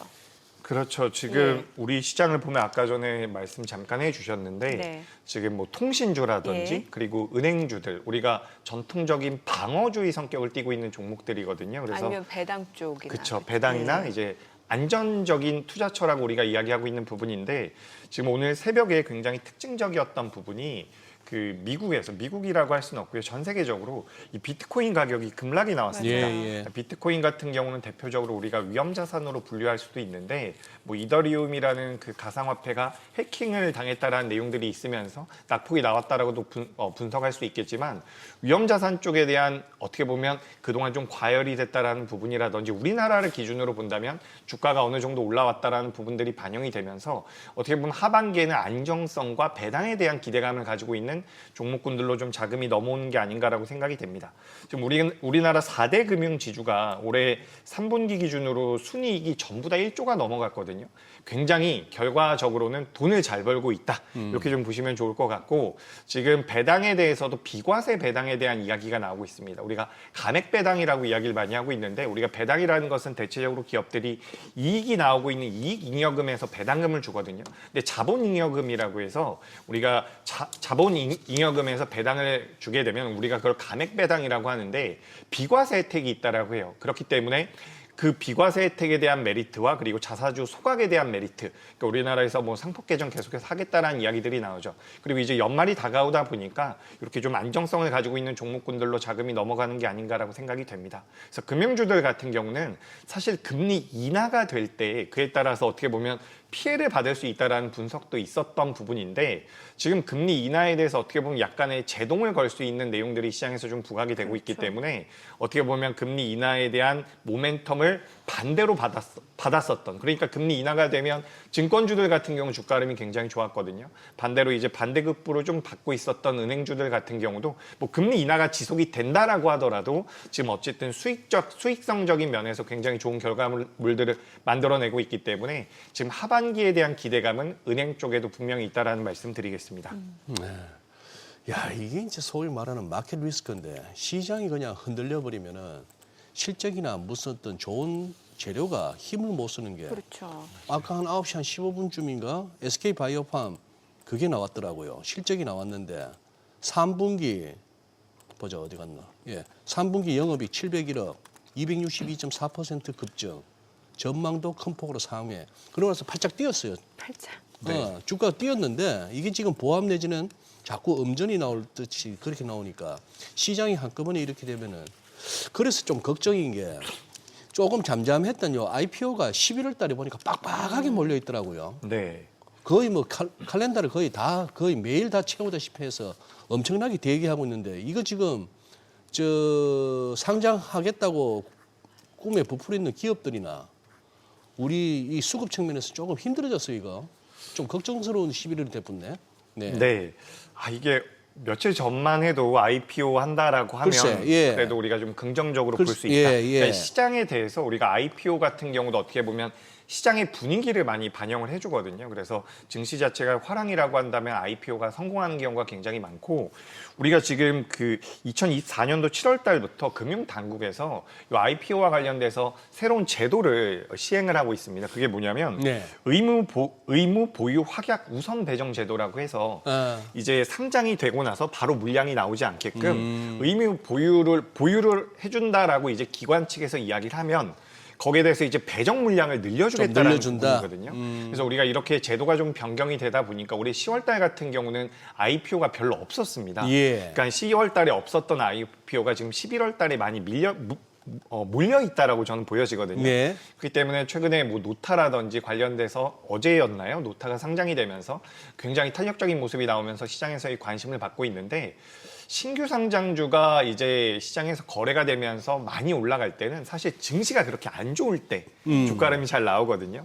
그래서 저는 지금부터도 어떻게 보면 이 IPO 되는 기업들 같은 경우는 단기적으로 좀 관심을 가져볼 만하다라고 생각이 되는데 사실 지금 보니까 우리가 조금 있다가 더 핑크퐁 컴퍼니라는 회사가 이번 주에 관련 그거 아기상어? 네, 아기상어 관련돼 가지고 이번 주에 진행이 되는데 이게 지금 경쟁률이 2000대 1 정도가 나오는 것 같아요. 그래서 이런 부분을 보면 내가 굉장히 많은 자금을 넣어도 받을 수 있는 청약 주수가 굉장히 적거든요. 네. 한 주나 두 주나 두 주네. 이렇게 받을 수가 있기 때문에 사실 이걸 꾸준히 하시는 분들도 계십니다. 네, IPO를 맞아요. 꾸준히 하시는 네. 분들도 계신데 이게 이제 상장이 됐을 때 어떤 거래가 나오는지를 좀 보셔야 되겠다라는 말씀 드리고 싶고, 더 핑크퐁 컴퍼니는 이제 상장 이후에 6개월 정도 안에 나올 수 있는 물량들이 굉장히 많은 걸로 알고 있거든요. 그래서 우리가 지금 만약에 우리나라 종합주가지수가 현재 상황처럼 조정을 많이 받게 되면 어떻게 보면 그동안 매수를 하지 못했었던 종목을 신규로 매수해보거나 올해 하반기라든지 내년 상반기에 대한 실적 모멘텀이 있는 기업들을 매매 차원에서는 보시는 게 좀 더 유리할 수도 있지 않을까라는 생각이 듭니다. 저는 개인적으로는 이제 IPO에서 상장되는 신규 상장주들은 개인 투자자분들께서 매매하시긴 좀 어렵다라고 생각을 하거든요. 이 변동성이 워낙 크다 보니까. 그래서 이런 부분들을 좀 체크하시면 좋을 것 같고, 지금 사실 시장에서 가장 중요한 것은 우리나라 시장의 하락이 오늘 멈추느냐 내일 멈추느냐 이 부분인 것 같거든요. 예. 그래서 시장이 멈추고 증시 자체가 좀 하방 경직을 보여준다면 그때는 또 IPO와 관련되어 있는 기업들의 변동성이 긍정적으로 나올 수도 있지 않을까라는 말씀드리겠습니다. 그럼 만약에 좀 조정이 단기에 그치고 반등한다라고 하면 이것도 좀 어려운 질문일 수는 있겠습니다만 어느 쪽이 좀 빠르게 반등할까요? 이게 저는 개인적으로 네. 저도 업황 분석 열심히 예, 하고요. 예, 예. 뉴스도 다 체크하고 있는데 전 사실 시장을 가장 우선시 보거든요. 시장을. 네네. 시장을 가장 우선시 봅니다. 그렇기 때문에 저는 아무리 좋다라고 하더라도 시장에서 밀리면 경계는 먼저 해요. 그렇기 때문에 지금 어제 오늘 반도체가 많이 밀리고 있기 때문에 저는 원래였다면 경계를 네. 하자라는 말씀을 드릴 텐데, 사실 지금 우리나라 기업들이 속도적인 측면에서 굉장히 빨리 올라왔을 뿐이지 실제로 이제 앞으로 예상이 되고 있는 영업이익을 당겨서 생각을 해보면 반도체가 이번에는 그래도 많이 밀렸을 때는 매수의 기회가 될 수 있다라고 저는 생각을 합니다. 네. 그래서 메인 섹터는 여전히 반도체이다라는 말씀을 드리고 싶고, 다만 반도체가 우리 9월 달과 10월 달에 보였었던 그 정도의 주가 상승률은 나오기 어려울 거라고 보여져요. 왜냐하면 앞서 말씀드렸던 것처럼 지금 금리 인하에 대한 기대감뿐만 아니라 미국의 이제 정책적인 부분이라든지 미국의 정국에 대해서도 우리가 계속해서 지금 의구심이 생기고 있는 부분들이 있거든요. 추가적으로 말씀드렸었던 캐펙스 때문에 만약 4분기 같은 경우는 미국 기업들의 실적이 생각보다 안 좋을 수도 있습니다. 네. 그래서 이런 부분들도 좀 체크를 해보셔야 될 것 같고, 초에 자본적 지출, 캐펙스 투자가 줄어든다라고 한다면 반도체 기업들의 실적도 조금은 악화될 가능성이 있기 때문에 일단은 모든 내용들을 섭렵하신 이후에 내가 투자하는 데 있어서 방향성을 좀 정하실 필요가 있고, 저는 개인적으로 반도체가 밀리면 여전히 우리나라에서는 메인 섹터다라고 생각을 하고 있고, 하반기와 2026년도 상반기를 본다면 저는 그래도 제약바이오 역시 그동안 많이 소외됐었던 부분들이 있기 때문에 제약바이오 역시도 매력적일 수 있다는 말씀 드리겠습니다. 아니, 제가 왜 이런 질문을 드렸냐면 이제 반도체 섹터가 워낙 최근에 흐름이 좋았잖아요. 그래서 뒤늦게 들어가신 분들은 이제 오늘 같은 장에서는 좀 손실이실 분들이 꽤 있을 거란 말이죠. 그런데 이제 괜찮은 종목이고 업황이 괜찮다라고 하면 이제 현금이 있으면 고민이 될 것 같아요. 제약바이오 좋다고 하니까 제약바이오를 좀 담을까? 아니면 내가 갖고 있는 반도체 쪽에서 조금 더 평단가를 낮출까? 이런 고민을 할 수 있을 것 같아서 여쭤본 겁니다. 그죠. 저는 굉장히 어려운데요. 저는 일단 바이오는 바이오가 아니라 반도체는 조금 더 기다려보시는 게 좋을 것 같아요. 그러니까 지금 현금 여력이 많다면 매수는 맞는데 네. 한 번에 전부 다 매수하는 것은 리스크 관리 네. 차원에서는 좀 부담이 될 수 있다. 저는 그렇게 보고 있고, 만약에 신규 매수를 하신다면 저는 바이오가 더 매력적일 수 있다는 말씀드리는데, 바이오는 종목을 선택하시기가 쉽지 않을 거예요. 그래서 아까 네. 말씀드렸던 것처럼 ETF 위주로 좀 봐보시면 좋을 것 같습니다. 네. 이제 이게 우리 정민앵커의 그건데 조금이라도 이제 수익을 더 내기 위한 어떤 전략인데, 이 무릎에서 사서 어깨 팔라 그러잖아요. 그거 어렵죠. 그걸 저는 내려가는 와중에 무릎에서 사지 말고 발바닥까지 갔다가 올라오는 무릎에서 사시고. 그 같은 무릎이 아니죠. 같은 무릎이 아니에요. 예, 같은 무릎이 아니고. 그러고 어깨도 여기가 꼭대기거니 싶어서 팔았다가 머리 가면 이 배 아픈 게 말도 못해요. 찍고 올라왔다가 약간 내려왔을 때 그때 한번 해주는 그런 정도. 제가 지난주에 방송을 하는데 이 대형주에 대해서 누군가가 손절가에 대해서 물어본 적이 네, 있거든요. 네. 근데 어떤 분께서 예. 손절이 없습니다. 손절가는 없습니다. 이런 손절가는 식으로 한번 없습니다. 발언을 한 적이 예. 있어요. 제가 그때 굉장히 좀 걱정스러웠던 게, 그런 분석이 나올 때가 굉장히 위험하거든요. 네. 그래서 그래요? 지금 보시면 지금 제가 화면에 못 보여드려서 그런데 삼성전자와 SK하이닉스가 사실 지금 손실이라고 한다면 어제나 그제 매수를 하셨다는 거거든요. 예. 굉장히 고점에서 매수를 하신 거기 때문에 어떻게 보면 그 높은 가격에서 아유. 매수를 했기 때문에 여기서 조정을 받을 때 내가 더 저렴해졌으니까 매수하고 싶다라는 생각이 들 수 있습니다. 네. 근데 추가 매수하더라도 저는 조금씩 철저히 분할 매수 관점으로 보시는 게 좋을 것 같고 종가 기준으로 보시는 게 맞지 않을까 저는 이렇게 판단하고 있습니다. 어쨌거나 뭐 다 공한 소리인데 하나만 한 소리인데 무릎도 참새 무릎하고 황새 무릎은 다릅니다. 무릎 굉장히 위치가 좋은 달라요. 말씀이신 거예요. 무릎과 어깨지만 네. 다른 무릎과 다른 어깨예요, 확실히. 맞습니다. 네, 오늘 예. 내용 잘 들었습니다. 고맙습니다. 네, 고맙습니다.